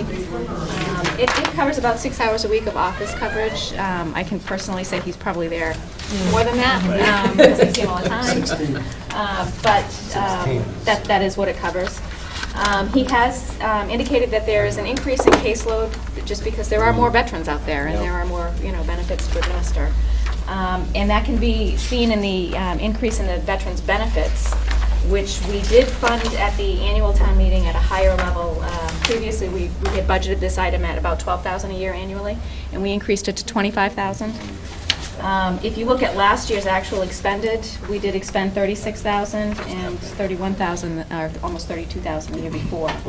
There's a portion of this that comes back to us, yeah, as part of our cherry sheet revenue that we get back annually from the state. Percentage-wise, do you have an idea of how much it is? 75%. Yeah. 75% of it comes back? That's in benefits paid, that's not salary and Correct. Right. and expenses. But benefits paid is 75%. And this is one of those items, if we don't fund this line item at the level that it needs to be funded at by one way or the other, we will be in turn assessed. Instead of getting the money back, we'll be assessed on the cherry sheet. So it's kind of, you need to pay it one way or the other. It's better to have a grasp on it in this format than get assessed later. In the mission budget, he is just looking for a little bit extra money for some increases in his membership fees and training, which is $165 or 2.8% of the his operating budget. And he's comfortable at this point with the $25,000 that's appropriated for benefits, with the idea that, you know, it might need to be tweaked further as we go through the year. He seems to be on target to date, but again, it just depends on the number of claims that come in. Our resident former veterans agent, got any comments to make here? It's good, that's a good Okay. budget. Any other Should we questions? sing the theme song Well, or I've got- something? I mean, we were doing I've the got veterans ideas. lunch. Oh, is that right? Oh, yeah. The theme song, which is? No, all the different Oh, anthems yeah, for the right, 5 right. branches of You go, Jenna. service. Do No, it. something about Halls of Montezuma is Yeah, what I right. recall.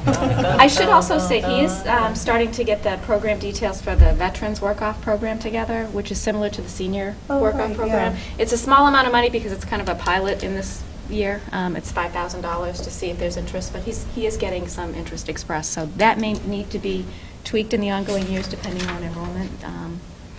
So. You brought that up, the question. We have veterans who also qualify for the COA work-off You program. can double dip. They're separate You programs. may? You may. Yes. Well deserved, I might add. Sure. Dip away. It is, they're separately maintained programs and, Yes. yep. Hey, if there isn't anything further on veterans, can I suggest that maybe either the selectmen and finance and budget, since you folks are here, can we take Yeah, somebody out of sure, order? sure. Do it, Great. and in fact, if we're gonna, if we can knock off both of those, then maybe somebody can get Jimmy on the phone and get him in early, we'll Oh, knock we'd love something that. off from the bottom of the Great. day, yeah. Someone got his number there? I do. I'll call. Cool. I'm always calling him on various things that I see, so Do you I have will call him. other, do you and have where would Steve you- what's coming? Bonnie, do you have Steve? Or- No, I'm representing covering? the finance and budget Okay, department. we're all set then, ready to go. We're getting better at this. 12:45 now, people. See? Right. So Jim should come at 12:45? No. Tell We're them taking one, the but we, 12:45. actually, we could tell them to come at 1 would be fine. Jim, Clyde. Yes, Yeah. 1 o'clock, Yeah. yep. Okay. Thank you. Finance and budget.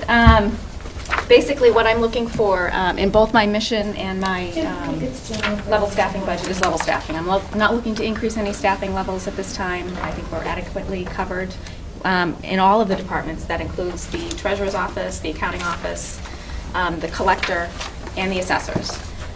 The only highlight that I would point out is in my Board of Assessors office.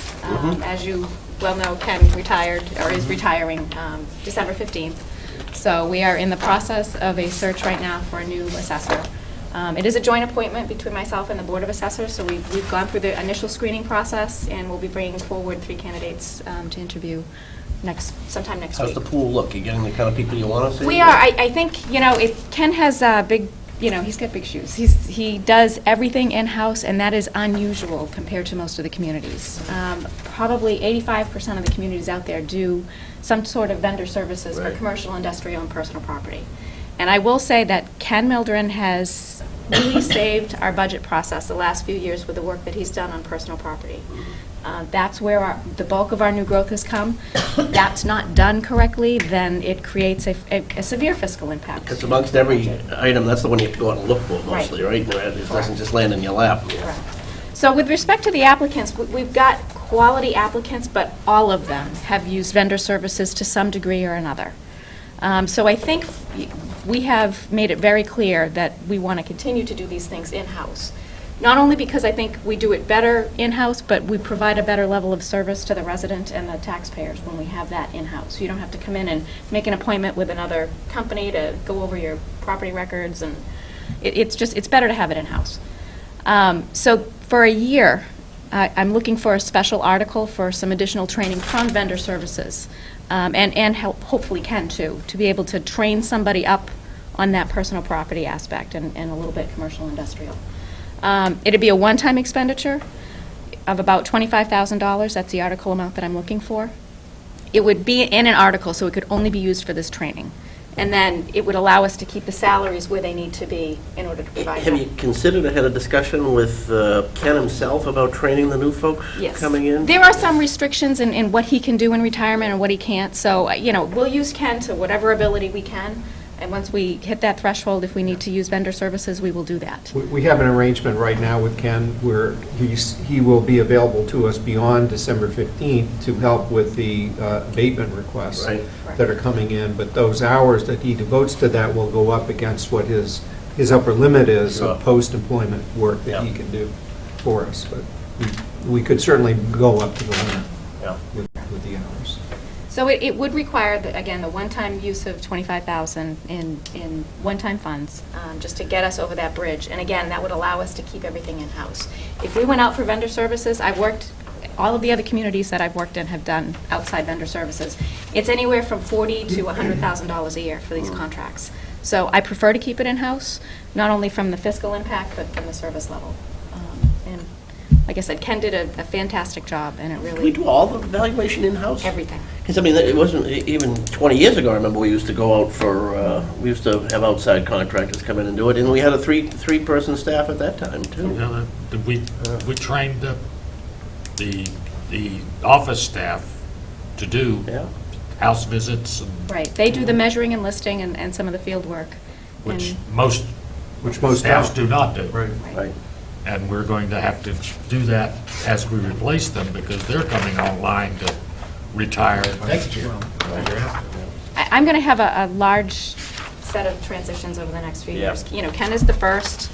The other two ladies in the office, in the assessor's office, will be coming maybe January of 15 has been a tentative, talked about date. Nothing formal has been filed. No, in the And then end, I have- assume you're making it clear to the Oh, people yeah. that the intention is to keep valuation in-house, that Yes. they're not walking in with an expectation. No, we've had an exhaustive discussion with each of the applicants. And to get their reactions too, to see, whether they're enthusiastic about it or not. And we're keeping the enthusiastic ones. The other area would also be the collector's office. Rebecca has indicated that at some point in the near future, she'd be looking to retire, and that's another key staff person that, will need to be replaced. And we'll look at the staffing for the entire department, the 4 department. Do we look at treasurer collector at that point? We'll have to do a good review of everything. I'm for that. Me too. How about the benefits and Yeah. fixed costs, Bonnie? Anything new on there that we haven't already heard about? No, we've got I think a 14% increase programmed, just as a placeholder. That incorporates not just a rate increase in the health insurance premiums, but any migration that we might get as far as additional employees that come on, or spouses that decide, we're going to go on your plan instead of mine during open enrollment. Open enrollment happens every April, May, so we don't usually have the final number until right before town meeting for the budget. But programming a 14% increase is not, it's a conservative number, and I think we'll be able to handle that. We also have the 10% increase program for OPEB for the fiscal policies that we've been following. Bonnie, is this also where we would be finding funds for childcare at town meeting? We had talked about. No, I Okay. actually, that's in the first tab of the budget. Okay. These are kind of the abandoned childs of the budget. Nobody really assumes them. So I did put in a $500 increase based on Kate's input on Sure. what it would cost to provide childcare into the town report, town meeting budget. Yep. So that is in there for consideration. And again, it's on tab 1. Thank you. And as far as any other factors on mine, I did provide in the back, very back of tab 3, just a quote from Patriot on what professional services would be for valuation, just so you can kind of see. This is typical for the market, and again, we're looking for $25,000 as a one-time article so that we can get people trained up. What is that again? The last part of it. No, but what is the? That's the training, the $25,000. For Ken's replacement. Oh, right, for the, okay, Yep. back to the assessors, all right. Yep. Okay, so as far as the other budgets under my jurisdiction, I have general liability insurance. Actually, I've been pretty happy about that this year. Last year, we had a huge spike. Really? We went from like, 300,000. Experience driving? And what were the? Workers' comp. Oh. Workers' comp claims. And so this year, I went out and said, that's crazy, So Maya did a lot of work. I contacted a couple of other insurers, and our expense right now is about $290 instead of the $340 that we had last year. So, to me, it's a significant savings. So I'm hoping that we'll have that experience again next year. Sometimes Maya does a great job, but it doesn't hurt to help them sharpen their pencils every once in a while. So I'll continue to solicit quotes annually on that until I'm more comfortable executing anything beyond a year-to-year contract. Let's see. I'll just check the treasurer's. We have the debt service budget updated, and it reflects the refunded debt from the high school. So you might see a reduction in debt service, but it's... Well, where do we find that? That's in the treasurer's budget. Okay, debt service offsets. Yeah. So you can see, Is it? it goes from, 4.8 to 4.2. Some of that's refunded debt, so our payments are lower. Anything that's outside 2.5, those levy limit increases will also correspondingly be lower. We continue to fund the track inside the levy, per the request of the board a few years ago. So we should have that paid down, I believe, next year or the year after.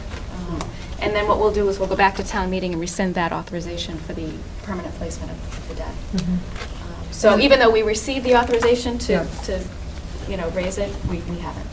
And the maintenance is underwritten then by the Littleton Road Race every year, at least that's the plan. That was the plan. There is no operational budget that does the maintenance of the track. Yep. So that is one of those items that Who we've been... oversees it, school or Park The and Littleton Rec? Track Organization, Okay. a nonprofit. It is a school facility. I mean, Right, I was technically gonna it's say under town their... property Yeah. nonetheless. It's on their listing. But it's the same way with all the fields too, Right. Park and Rec Yeah. does Right. it, so. It's- It'd probably be under the preview of them. Yep.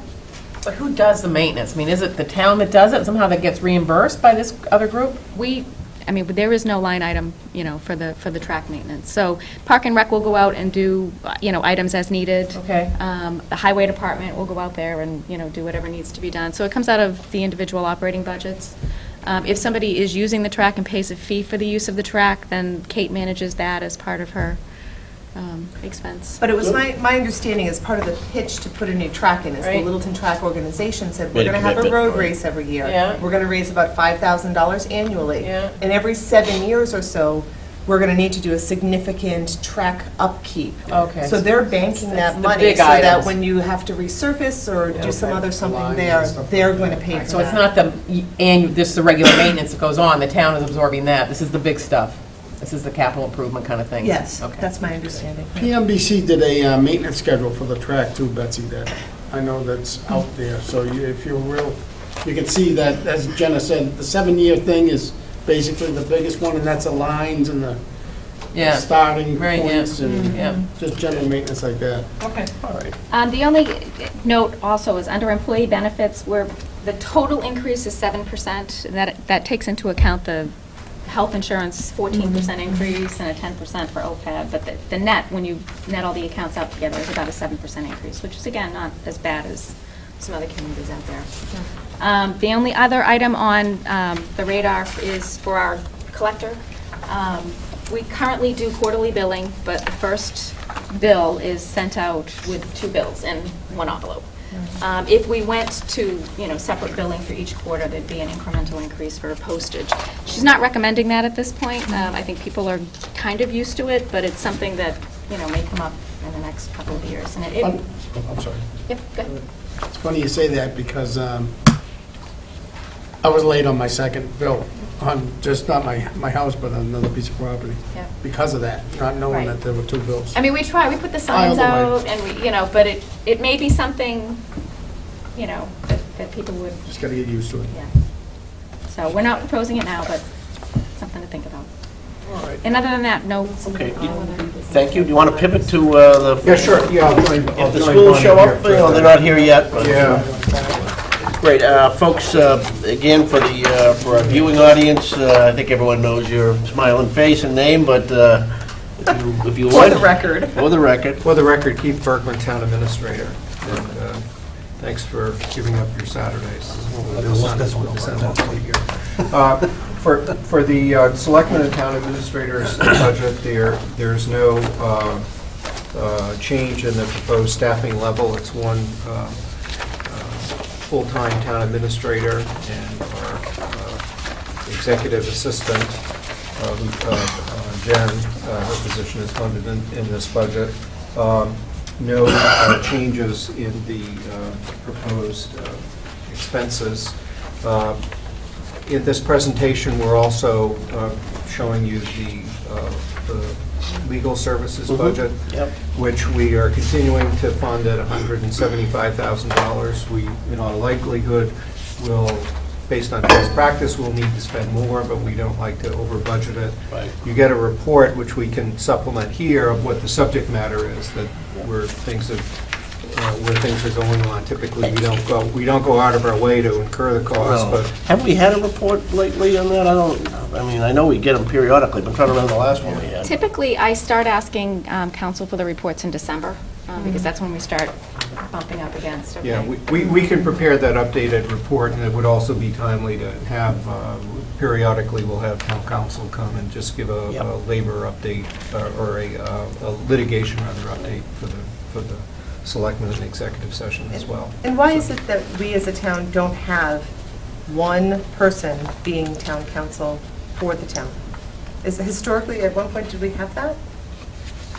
Yeah, Like but at different times we've an hired employee. outside counsel, and then sometimes, Well- more on a permanent basis for labor and specialties. Yeah, I mean, right now, we hire a firm, Miaris and Harrington, and whatever the predecessor name of that firm is, has been town council for a long, long time, but we've never, I'm not aware, or how far ago it was in your history, where Littleton Planning board has their own council, solo school department has their own practitioner or council, something. it was always... But if the question is, why do we hire a firm instead of hiring an individual, frankly, that we need the breadth of experience that comes from a firm, that even in our current town council, that there are a number of areas, whether it's well, yeah, they're becoming experts in medical marijuana, for example, but whether it's, there's a lot of zoning work, there's other specialty work that's done by town council and that firm. That's been my experience. And labor is another specialty area. In 33 years, I've always had a firm. I've never had... But even with the firm, there's additional outside occasions where you need specialty. On occasion, well, let's say if the town is ever sued, then the insurance company assigns counsel for it and pay for the retainer. We do specialize in two other areas, though, that we have, for the last, 3 or 4 years, we've used a human resources legal consulting firm. Attorney Jack Dolan, who was then with Copeland and Page, was providing that service. He's now providing it to us in he's gone out on his own practice, and so that LLC that has the contract now. Copeland and Page, though, is our labor counsel and does the bargaining. We'd also use Attorney Kenneth Gurge for ATB cases. appellate tax board cases. Any other highlights, Keith? Well, just, it's the narrative includes the updated A very full list of narrative, too, by the way. selectmen's goals. That's Yep. definitely the to-do list. If I had to talk about substantive areas where I'm spending a lot of my time in transportation, economic development, and housing, taking up an awful lot. There's some really great things going on with transportation. We're working with 6 of our neighboring communities to set up the Crosstown Connect Transportation Management Association. We're hopeful of getting additional Is that gonna be a service. breakaway from parts of the Lowell and No, Fitchburg-based ones? it would actually be sort of, it would be on Overlay? top of it. Yeah, it would be, it's sort of like overlay zoning. Right. That the TMA, the Transportation Management Association, will actually be a public-private partnership that involves not only up to the 7 towns that we're working with, but also a number of the businesses. IBM has officially committed to join the TMA, where Sam Park is also is a supporter, and we'll be signing him up. FIBA Technologies also had indicated their support. A number of the neighboring communities, Cisco Systems, Red Hat, others, we're working with them. Clock Tower Place in Maynard is a key supporter. In fact, they will be offering the free office space for our TMA called Crosstown Connect. So this is basically bus service that's going to go from the well, trains and other things around? That will be part of it. It will be, the main thing is to create a framework of the communities and the businesses where we can be making the smartest decisions that we can about how we should have connector service, not only from a commuter rail station to where the businesses are, but also between towns. We're coordinating the activities of a number of the councils on aging in the area with a central dispatch that will essentially expand the services that are available to our local folks. But also, the TMA will help coordinate ride share and other services that the businesses want. IBM was very, very interested in the fact that they could just turn around and go to the TMA consultant, Transaction Associates, and have them set up programs and administer them that the IBM employees could then take advantage of. Part of that will be figuring out with the Lowell and the Montechusett Regional Transit Authorities what expanded shuttle service are we going to see? Right now, you know, the only public shuttle service, regular service, comes from Lowell. It comes into Littleton from Kimball's and then turns around and goes back to Lowell at some point. And it doesn't come up to Littleton train station? It doesn't. No, there's nothing that's served. But it's a requirement of the federal grants that the MBTA received for the Fitchburg line improvements, that there will be some sort of a shuttle serving it. So we're working with our neighboring communities and with the 2 RTAs that overlap our region to figure out what's the best way to pull that together. So that's all very interesting. What's the timeline on something like Well, that? by Except for something 2015 real. Well, by 2015 is a practical matter, and largely because that is when the MBTA will be expanding the commuter rail schedule for Littleton Station, right? It's by 2015 that the schedule that South Acton has, which is 4 more trips per day, four going each way, that will come to Littleton, so that our first reverse commuter of the day will arrive here, say, by 8:30 instead of 9:40. And so we're looking forward to that, but there's a lot of planning to going on in the meantime. Housing is another one, just quickly, that we've set up a regional housing services office that's funded with Community Preservation Act funds. The lead town is Hudson, and we will be using those services to do the monitoring of our subsidized housing inventory, the deeds and the rental agreements and all of that. The $15,000 that was appropriated in CPA funds at last annual town meeting should be enough to get us through 3 years. So we need not be going back to CPA in the short term on that. We are updating our housing production plan. The new housing committee that's been formed has that as their job one. We have some leftover consulting funds in the budget that we can devote towards that. activity, and MAPC will be doing the work for us. Their chief housing planner will be working with us. It's probably about a 9-month program to get it done, but MAPC will also be contributing some of its own grant funding to help us complete our housing production plan. And then the last one is economic development, which we have our chair here as a member of our economic development committee that we're looking at coming up with some focused priorities of how we should be spending our time and attention in promoting economic development. It's great that we've got some things in the works. Great to see the Sand Park project coming online, but we want to be able to see about other things like infilling, existing properties that are underutilized, and so it's a very sustainable busy growth. Yeah, it's it's a very interesting time to be here. It's okay. Well, thank you, and I'd be remiss if I didn't point out that while the selectmen get to visit with you weekly, fair to say that we all think that Keith, you show a great degree of leadership on a number of issues for the town, and we appreciate that, and you run a tight ship, so thank you. Thank you. So do you all, too. Oh, Captain. That keeps us all on our toes. Yeah. Thank you. Thank you. Also, a housekeeping matter, since I see parties here. The Permanent Municipal Building Committee consultant presentation is for what, next Thursday here at the school committee meeting? Is that right? Yep. 6 o'clock? Yes. Okay. 6 o'clock, right. All right. Yeah, that's the other point. I can't make it, but if that's a FinCom, they're looking at the presentation from the consultant. If you folks can make it, I'll send out an email. When is it? Next 6 o'clock Thursday at 6 o'clock, before the beginning of the school committee meeting. Yeah. And an email just from Chairman of I have to be at a ZBA meeting and a Magic Agricultural presentation that night, too. Well, it'll be broadcast. Shoot us an email on Yeah, I'll send an email then. But before I forget, on the similar note, since we'll be scheduled then to meet on Thursday night, we are presently in our schedule but not posted yet for next Tuesday. So if we're posted, it's probably anyways. We're from Tuesday? What's that? This Tuesday. Yes, this Tuesday, the 19th.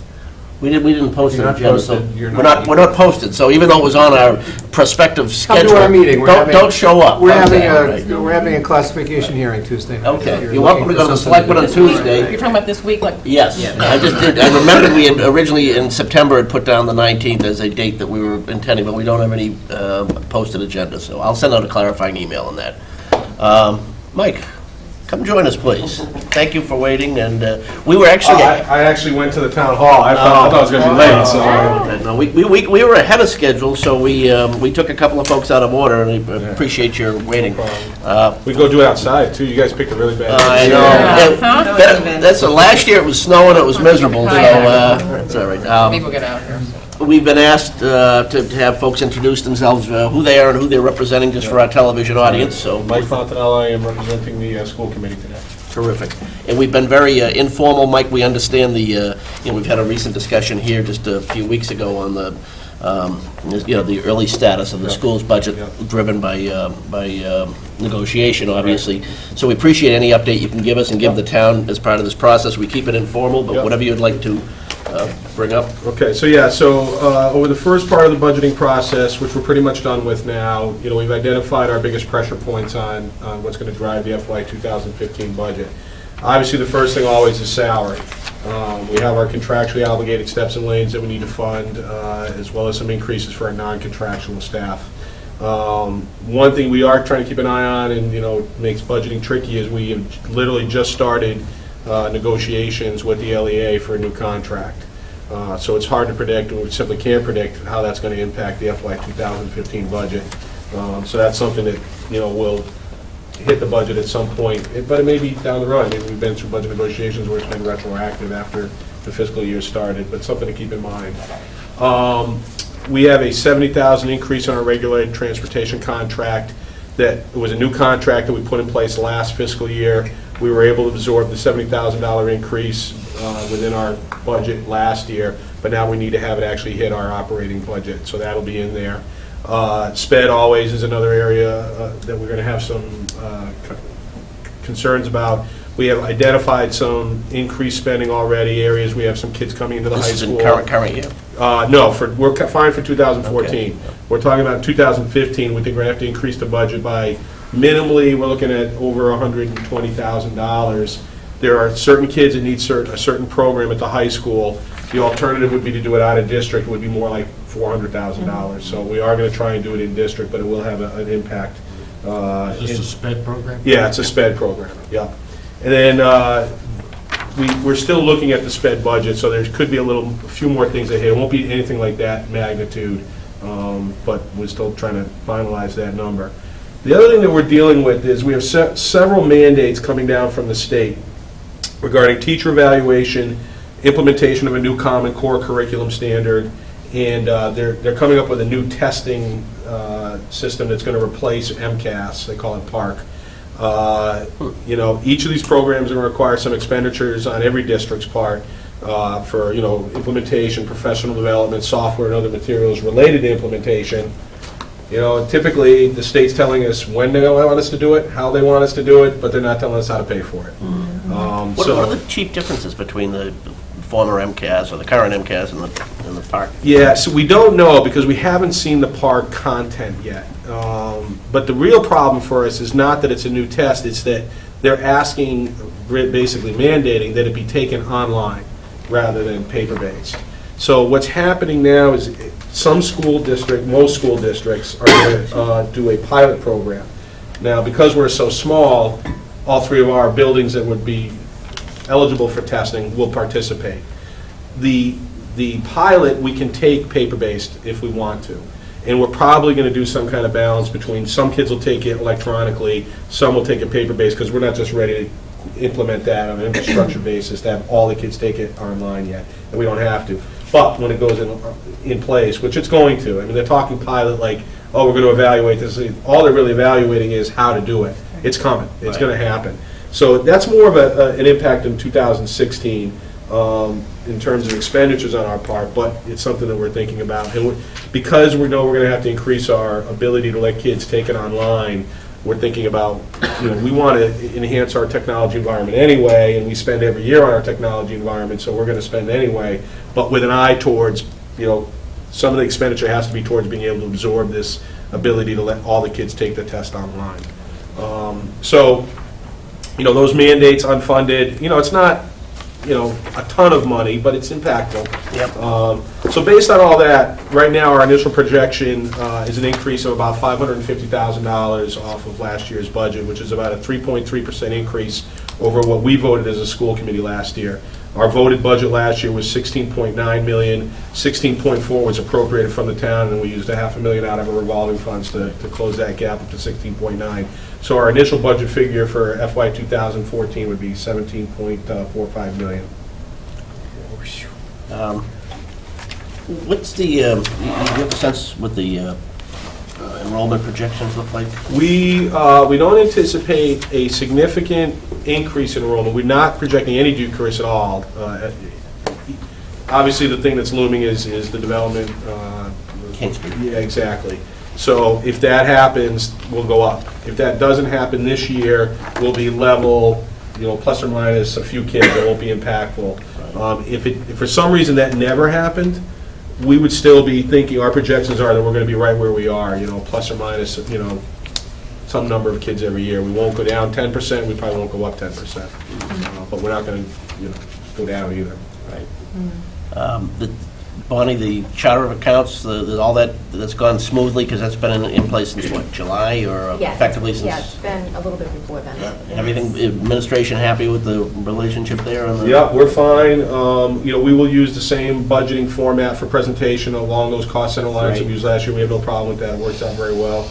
I think they're happier based on what was going on the years before that, so no issues there. That's a hard to imagine, but a wonderful headache averted. How when everybody was using different formats, it was, you know, it wasn't helpful. So we appreciate your help on that. You know, one thing that we haven't in our budget process really thought about in depth yet is, obviously, it's one thing how much you're going to spend. The other question is where you're going to get the money that's, you know, that you're actually going to spend.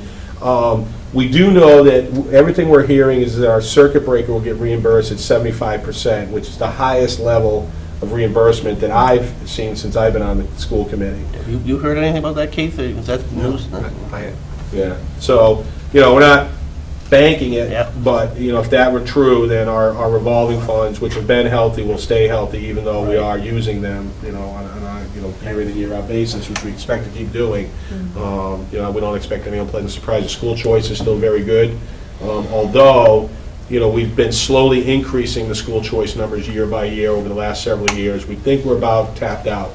We really don't see any room for a significant expansion. I mean, you might see 1 or 2 per grade, in a particular grade, because there's some attrition or something like that, but it won't be, 6, 7 across the board, 6 or 7 grades at a time anymore. At least we don't think that'll be the case in the near future. Any programmatic priorities you want to preview for us? I would say mostly it's technology in the classroom, because that's the trend now. 10 years ago, we were talking about, we need to upgrade our computer labs and the hardware and the software in the computer labs. We had a presentation on Thursday night of, we've introduced iPad carts into a couple of buildings, and the kids are using, the teachers are using, and it's a great technology. The next thing that we're thinking about going towards is Chromebooks. Same thing, cart-based. Not every classroom would have one for every seat, but the carts would move through the building throughout the day. The Chromebooks are great because they don't require software updates. It's all browser-based. Is that a Google product? It's a Google product, yeah. Everything's in the cloud. Everything happens in the cloud. There's a software management component that the administration would get so that they can tweak all the boxes at once. Very easy. So, we think that idea of that centralized computer lab model, we were always worried about obsolescence of the hardware and the software and virus protection and everything else, we'll get some relief from that. The Chromebook is around, I think, for education, like $175 per unit versus a computer, which would be a couple thousand, and then the ongoing maintenance costs of maintaining a computing environment. So trying, in terms of program, trying to implement those and keep that moving forward is a big focus point for us. And professional development is always both related to how we integrate technology into the classrooms, but also, like we talked about in these new implementations of new programs and mandates coming down. I mean, the education evaluation system, that's a big deal. It's a culture change for everybody, the teachers and the administration. It's going to be a lot of work. What's going to be like the daily or day-to-day impact of that? How's it going to be? So the day-to-day impact is that for the administration, they're going to have a much more pronounced presence in the classrooms doing evaluation. They got to move through the building on an ongoing basis throughout the year, whereas it used to be the old model was much more sporadic. You would visit each teacher once, maybe twice a year, but like for half an hour, a full lesson, and then critique and work from there. Now it's more like drop-ins of 10 to 15, 20 minutes throughout the year, but you think about a principal moving through the building on top of all the other things they're trying to do, it's impactful. I think we're being told by the administration we don't anticipate any staff increase to make that work, although we're wary of that because, okay, well, if you don't increase the staff, is it going to have a negative impact on your other responsibilities? And we've gone back and forth at the middle school with a part-time vice principal who would typically do discipline and things like that. And I think right now we don't have that in place. That's something we might think about trying to get back in place because we just can't always ask the administration to add on more duties and not have some relief from that.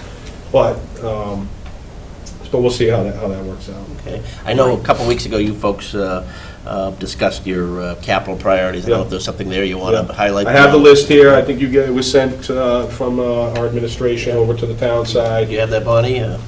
You got it. Can I ask a question just before we get to capital? It's in here. Yeah. Okay. Just, your increase you're looking at here, does that have an increase for the teachers above and beyond the step? Because we talked about that the other night, too. Yes and no. What we budgeted is, or what we left on the budget is the amount that we budgeted for and are spending this year, and then whatever steps and lanes they naturally get. So there's a debate going on, is like, well, so we have the deferred steps that we put back into the budget this year. So that's on there in its current format. Now, that's part of the negotiation with the LEA. Okay. So we left that in there, but we haven't added anything else in anticipation of any kind of financial settlement that would necessarily lead to increased salaries for the teachers yet. But, so it's a kind of a grayish area, it's kind of funky relative to how we've done in the past, where it's like, well, we have our current contract, know exactly what's going to happen, and then it's only whatever comes out of negotiation. So right now, we're just assuming that we're going to spend at least what we spent this year, plus the normal steps in there. Any further update on the timeline with negotiations? I know we talked about it recently, but... Right. So I know they have a regular calendar of meetings. They fleshed that out. They had their first training on impact bargaining, which they're going to try and use for the first time. So they haven't, I know that they haven't really gotten in any, nobody put offers on the table yet. None of that's happened yet because they're just getting ready to go through the process to start that. Starting in December, is that right? Yeah. So they've already met once and done the training, so my assumption is that in December and then going through the winter and spring, they will be meeting regularly and they'll start the process. When's your contract expire, Mike? This year, where the contract that we have is good until July. July. Yeah, and then, September, yeah. And then another contract has to start one way or the other. Capital. Yep. Yeah, any further questions or comments? So net 500,000 increase, and then we gotta wait for negotiations. Yeah, effectively, that's how I would be thinking about it.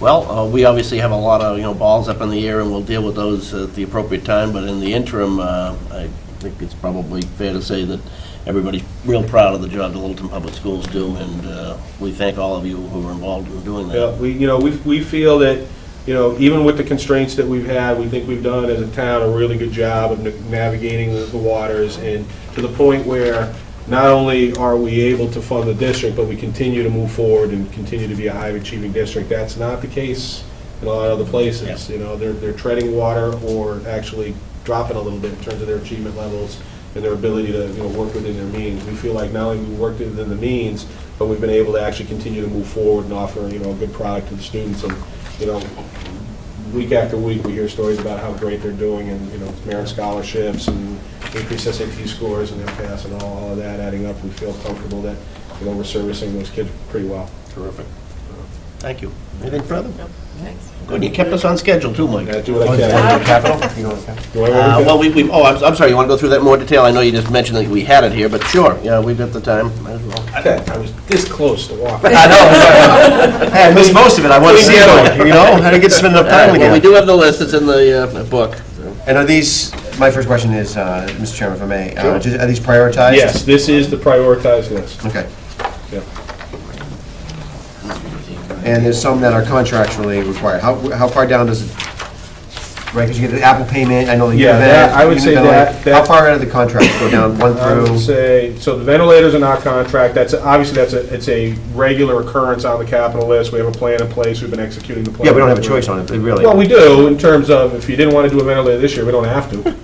You have to hand out individual But we do want masks to. to the children. Yeah, we want to, right. There's a We're reason just for it. spending time doing that. How many so more let's you keep got it to up. do? I mean, I don't know the answer to that question. I want to say we got to be at least 2/3 of the way Gotta be through. close. Yeah, and we could be closer, I don't know. So 1 and 2 are pretty much, Yeah, not non-negotiable, but they are very Right. much required. exactly. Okay. Yeah. And then we get into carpets and painting and, those things. Right, same- and that item right there, that's not strictly a cosmetic issue. We feel like the stuff that they have in there isn't really the ideal climate for the kids, so if we can do that, it's going to have a positive impact in terms of maintenance and, less wear and tear over time. This will be a much more robust solution and will probably be better for all of us if we can do it. And which buildings are we talking about? I believe that's Shaker Lane. Okay. Because it's just seeing painting, I'm glad you said that, because seeing carpet and Right. painting above computers Yeah, is yeah. tough to... It's not a cosmetic thing. It's it's getting thin, and we're going to have to do something. But the way we want to do it, you won't see this type of thing on the list again for quite a while, on a much less frequent basis than in the past when we use different materials and things like that. Computer replacement district-wide. Obviously this is something we have on here all the time because that's just the nature of the beast, obsolescence and wear and tear. But again, it's with an eye towards modifying how we introduce technology and incorporate it into the curriculum in the buildings. So it's not the typical computer lab model now as much. I mean, there will be computer labs, there's no question about it. Yeah. And then technology, district-wide networks, which we're placing. We're getting stress on the networks because there are so many more devices in the buildings now than in the past. And it's only gonna be more, it's not gonna be less. So we're just trying to keep an eye on being able to handle the volume of traffic that goes through the buildings every day.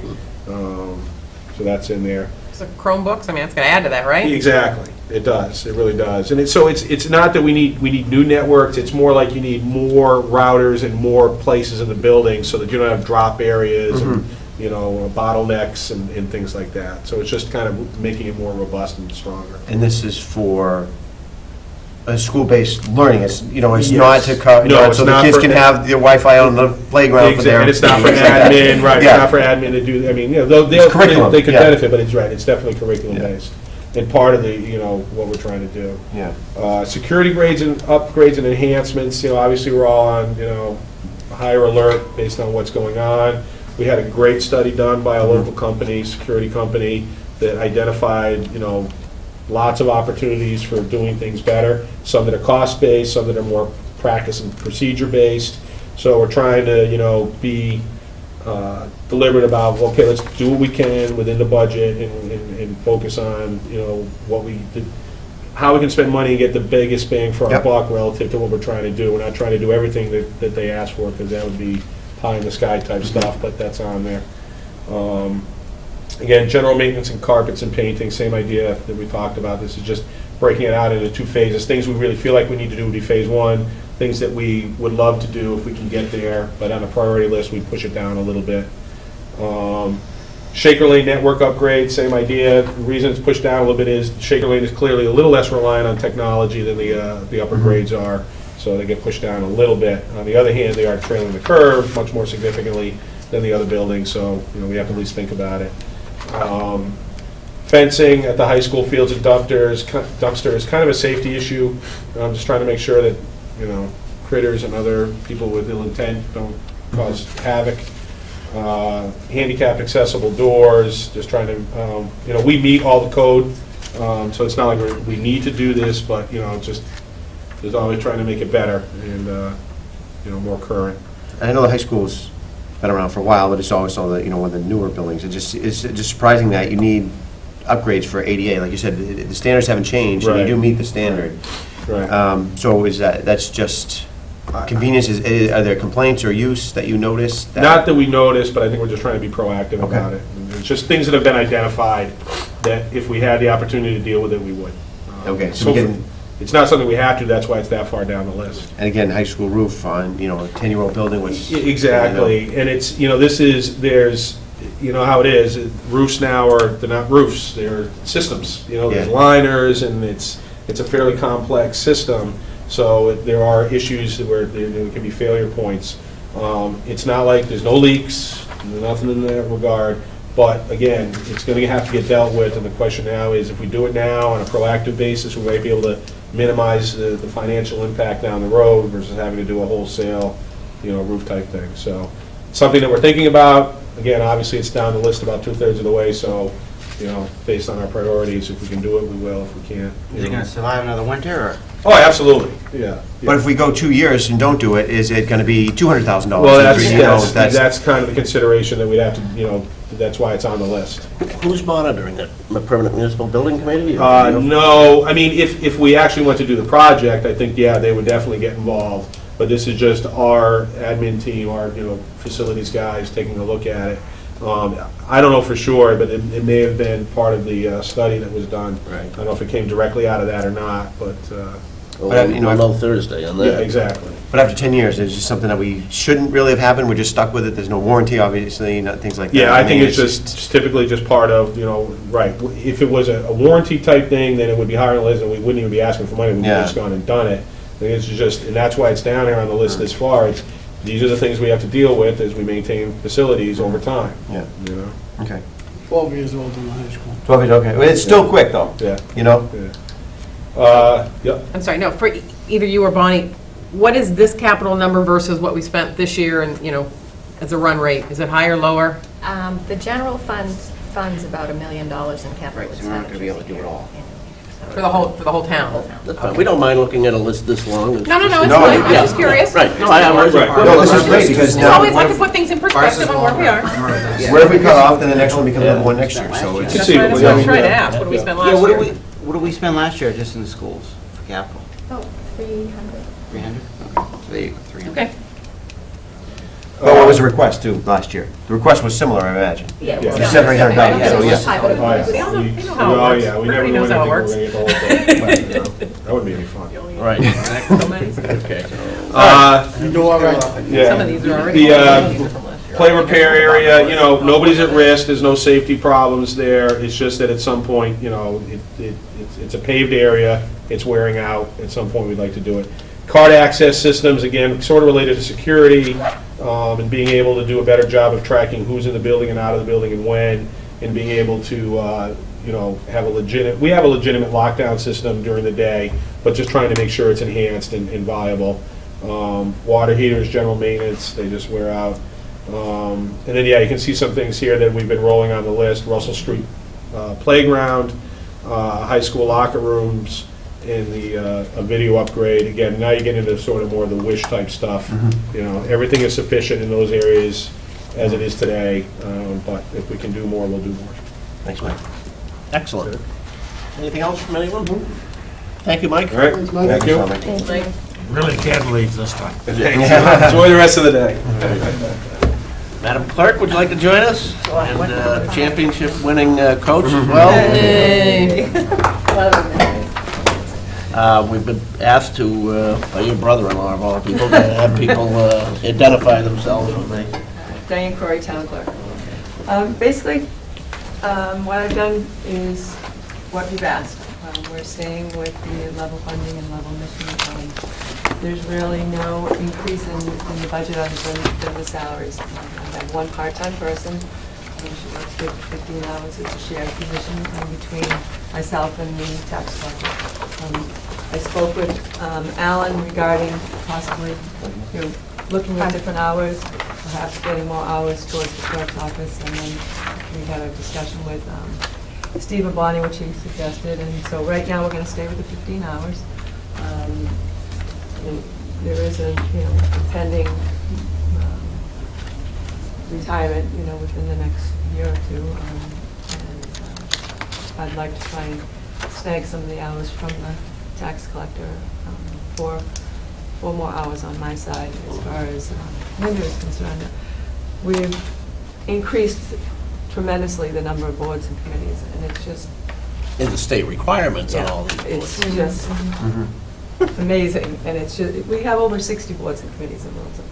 I mean, we're a very small town, but we have a lot of them, and it's not 2 and 3 committee members, it's 10, 11, you know, 8, 9 on some of them. And so the requirements of, you know, making sure they're doing all of the, you know, state requirements with the conflict of interest, the open meeting law, it's inundating. I have probably 4 books every year that I'm filling with the conflict of interest, with the people signing all the paperwork, you know, all of the new changes, and they're required to be kept. You know, it's not, we do it every 2 years, but we have to keep it for 6 years. You know, so it's not like it's when you do that 2-year, you can get rid of them. You don't. You have to keep them for 6 years, and after 6 years, you can get rid of them. So the vault is getting fuller and fuller, and you know, we're able to have the vault fixed. We initially were looking at a cost of $20,000. This was with the CPC funds, yeah, correct? and we initially were looking at $20,000 to fix one, and we were able to get both of them done for $15,000. So we came way under budget, got both of them done, and they're both working much more efficiently. No concerns about losing any of our artifacts and any of our paperwork that's downstairs, because that's where the older information is. So that really helped a lot. And so now we're trying to make it better inside the vaults. We're kind of hodgepodge downstairs because there's so many different records between the assessors, the tax collector, and the clerk's office. We all have information down there, and it's just, there's no rhyme or reason where it's at. So we're trying to make it better and maybe possibly be able to get more of the information that I have upstairs and downstairs so that we can use that more efficiently as well. But, you know, our town meetings run well, our elections run well. I don't think anybody has any complaints about any of those. And the people that we have for our elections are all volunteers, which we're very lucky, because a lot of the towns around are finding that they don't want to have, the volunteers just aren't there. They want to get paid for their time. And so we've been very fortunate that those monies are being kept down. And it's a lot of the seniors that are still doing it, and they're doing a great job, and I appreciate, you know, everything that We don't have state monitors like the city of Lawrence? Yeah, no, we don't have any state, no, we're. Come on, we've been- don't give anybody any ideas, would you? Go. You know everybody that comes in anyway, you know it. There's no street they live on. And we double take and say, oh yeah, I do know who that person is. You don't belong. We've been very, very lucky and fortunate that we're able to still do that. You know, we do have some programs that I'm working with IT on and trying to make them more efficient, which is the vitals records that we have online. And we've gone with the state now, we do births online with the state, but then we still have to download everything and put it into the town. And so, because it goes away when we're done on the state side. So even though it's there, we can't access it anymore. So we still have to put it back into the town side. So Nancy and I are working, trying to get a better program. Same thing with the deaths. The state is working to get the death records online as well. But the same thing's going to happen. We've got to go into the state, access it all from the state, and then download it back into our system. So, you know, it's kind of a catch-22 as we think we're going forward, but it's taken just that much longer.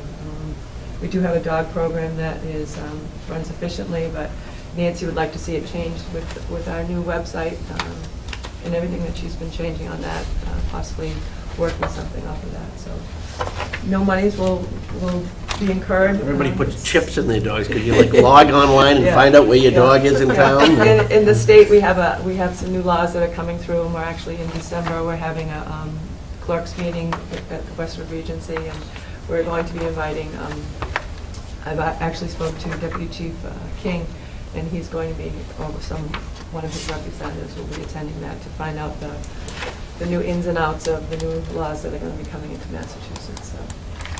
When is that happening, did you say? Our meeting is December the 17th. Okay. All right, Mr. Chairman, should we form a committee to study the amount of committees that we have?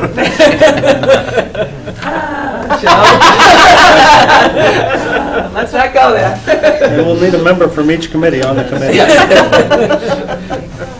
And then get a Anything quorum. further? Bonnie? Sure, I just wanted to reiterate, Diane and I did speak about the staffing issue within her department. I know her transactions are up.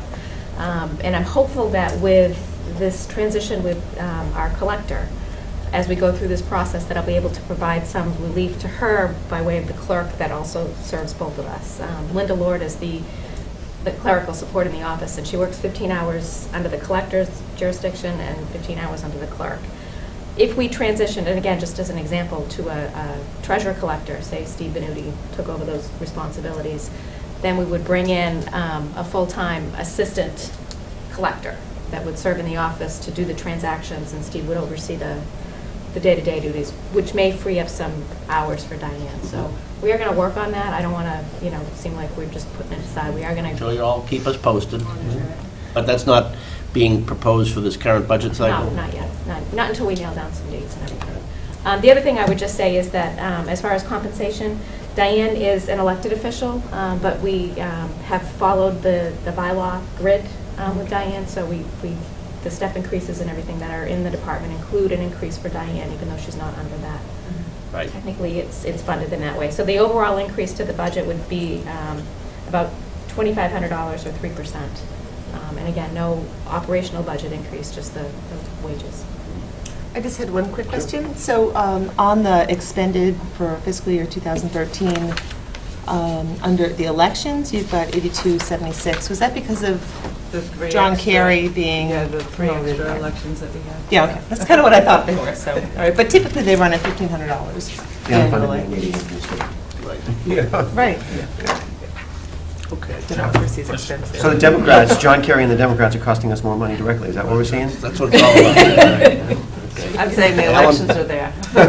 Democracy costs us more money. Yeah. Which Republicans Voting frown upon. machines. Yes.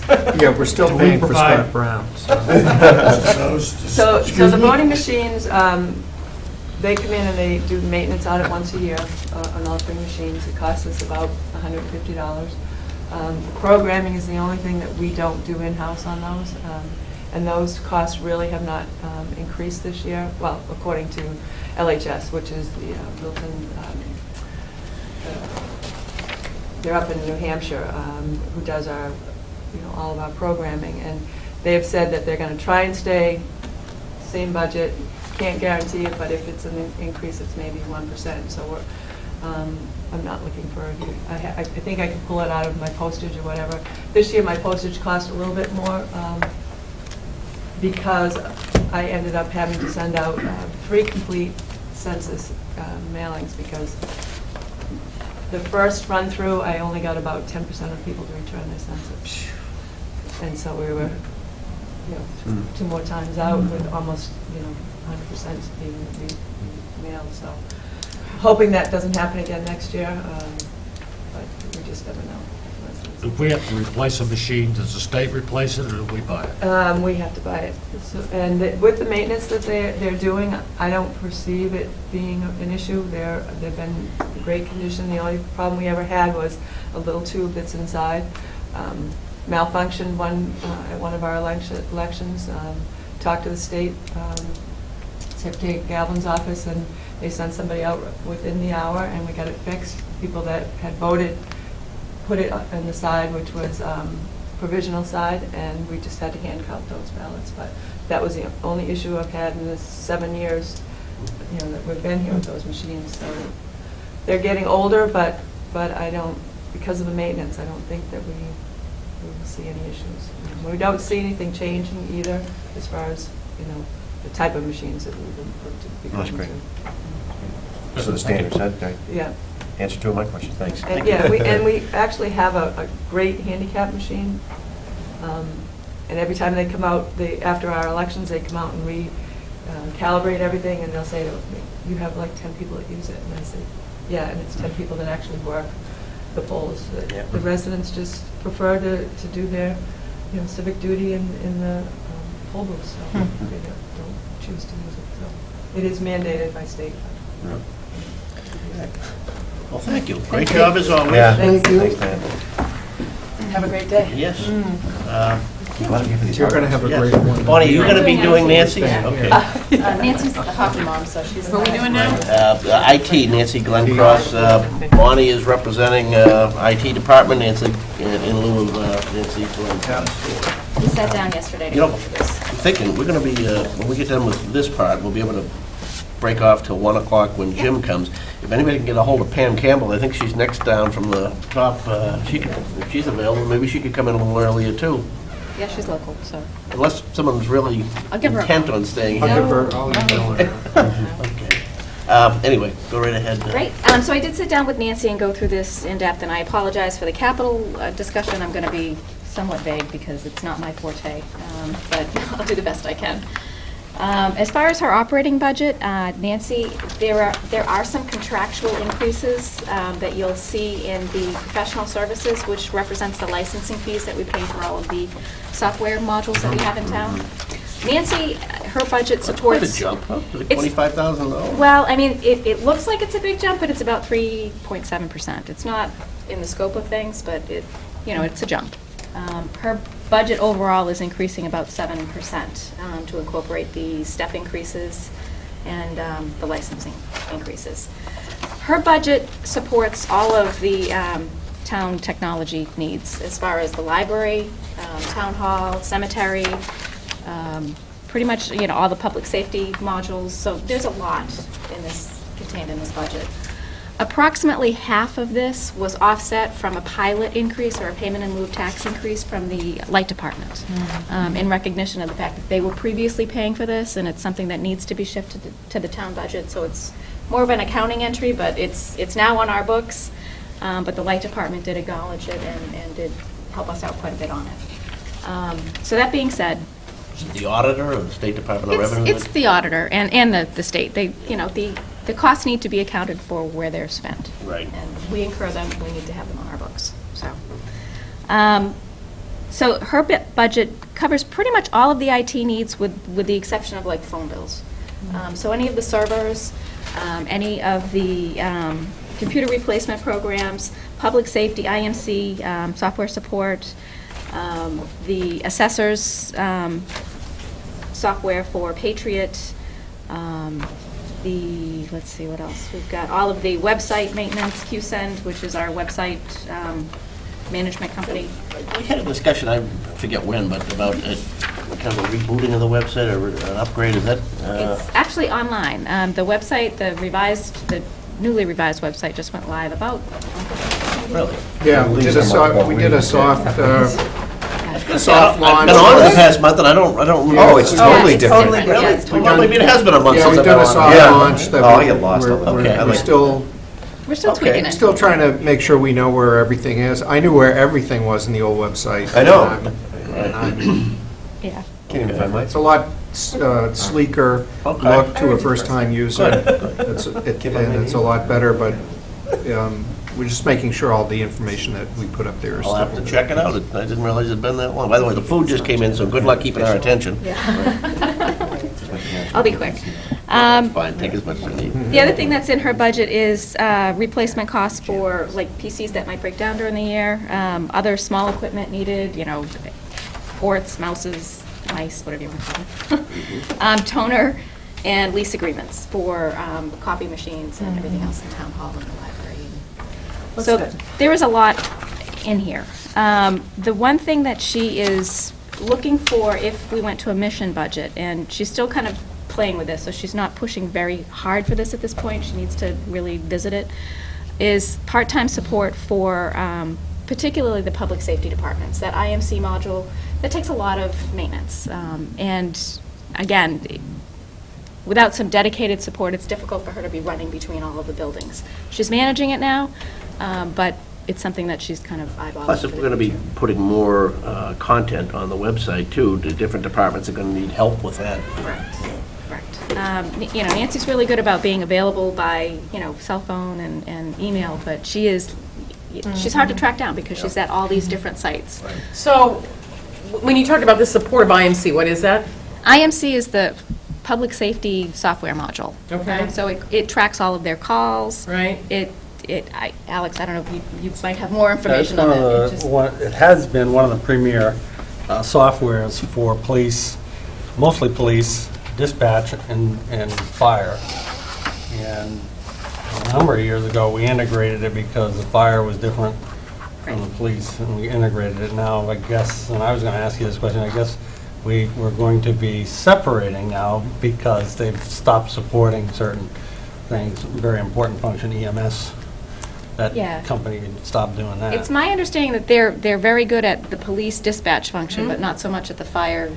But her running around from building, somebody's having trouble with the screen, and she looks at the screen and figures out what they need, and that kind of stuff, as opposed to plug and play. Because I'm thinking, she shouldn't have to run to a building to look at somebody else's screen. She should be able to do that from her desk. She is able to do a lot remotely. Okay. But there are certain things that happen that, We particularly in don't the wanna plug library. this in.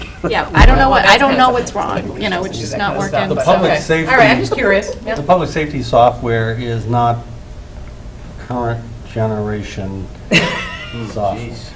Yeah. It's a much smaller market, so it doesn't get the kind of upgrades and usability that commercial applications get. So it's labor intensive. Yeah. Well, I don't know what the degree that is. I mean, there are things that would make it so that tools, you have things on your desk that you can share it with somebody else, and so somebody else can see without running around. But that may not be the bigger issue, so. Anyway, interesting. No, there's a lot of activity in her department. And she does use some of the senior work-off programs, people that have that. Yeah, have those skills. ability, Right, I would and think so it would she's be got a smarter. couple that are in her, stable that she Times uses. and stuff, yeah. Not plugged in kind of stuff, yeah. So for capital, she's crafting an article that would probably be in the $60,000 neighborhood to move to virtual servers. We've got 7 servers that need to be replaced, and going virtual server is going to be cheaper in the long run and better maintenance. We also need to get our licensing updated for Microsoft as part of the requirements for that. We'd have to do that anyway. It's a one-time expense, so it's not something that we would want to put into her operating budget, whether you call it capital or not, or just an article. One time it's capital. It's one time. What are So the it's- risks to a virtual server? You know, it's like any other server. You could have the host fail, but you contract with people that have, you know, redundancies built into the systems and backups, and we're here, we don't have backups. And if our But server failed. It's all internet-based, right? Right. If our server fails here, she's got to go out and get, you know, a $5,000 server tomorrow. If, you know, having it a virtual server is going to. And we're accessing files through the internet now anyway, I mean, in some cases. Most of our vendors are migrating to these virtual, Yeah. you know, even my own I mean, accounting if I software. if I access my files, you know, with whatever mobile equipment is, it's going, at some point, that's going through the ether. Sure. Right. All of our bank vendors are migrating to these, you know, cloud technology software. And my software, probably in 2 years, will be. If we have a major outage, like a hurricane comes through and takes down 10 poles in a row, Yeah. and with it goes our internet service, so is there going to be sufficient backup that the core systems can still operate? If we go to this virtual server, yes, as long as we can get on Wi-Fi somewhere, you know, through generator or whatever, yes, then we can get into our own files. Where now, we may not. All-out shutdown is an all-out shutdown. Right. Okay. Right. I mean, you need electricity and you need. Because during a hurricane, we're all calling Bonnie for new numbers, right. and she needs to go and get her server. So she's still working on some quotes for this and the details, but I asked her to just get me what she had. So it's going to be in the neighborhood of $60,000. That'll be a warrant article. Yeah. I think the chief's thinking though, like if, you know, we can't do the accounting because of something, that's one thing. But if we can't dispatch because of then you're looking. Yeah, critical Yeah. core functions are going to Yes. operate no matter, I mean, we're going to shut down the town hall on it, but if we're We're down. at for- risk now, essentially, right? Yeah, I mean, We're to a all certain dependent on the degree. internet now, whether we know it or not, right? But not for public safety, we have. No, I mean, just, I mean, in a relative sense. We're gonna still 911 function. is never gonna go This down. isn't more risky, it's just a, you know, it's a different kind of risk. No, the 911 system is completely. It's everything else. All right, well, any success getting a hold of, Well, I emailed Pamela, but I'll. okay. In any See event, if we can get her here earlier. Jim will be here at 9, so. At 1. I'm sorry, 1. You're delirious too, Yeah, huh? I know. So, I guess for our folks at the Littleton Community Television, broadcasting live here from the Chief Thomas W. O'Day Community Room, we will take a adjournment until 1 p.m. I'm here for the good part.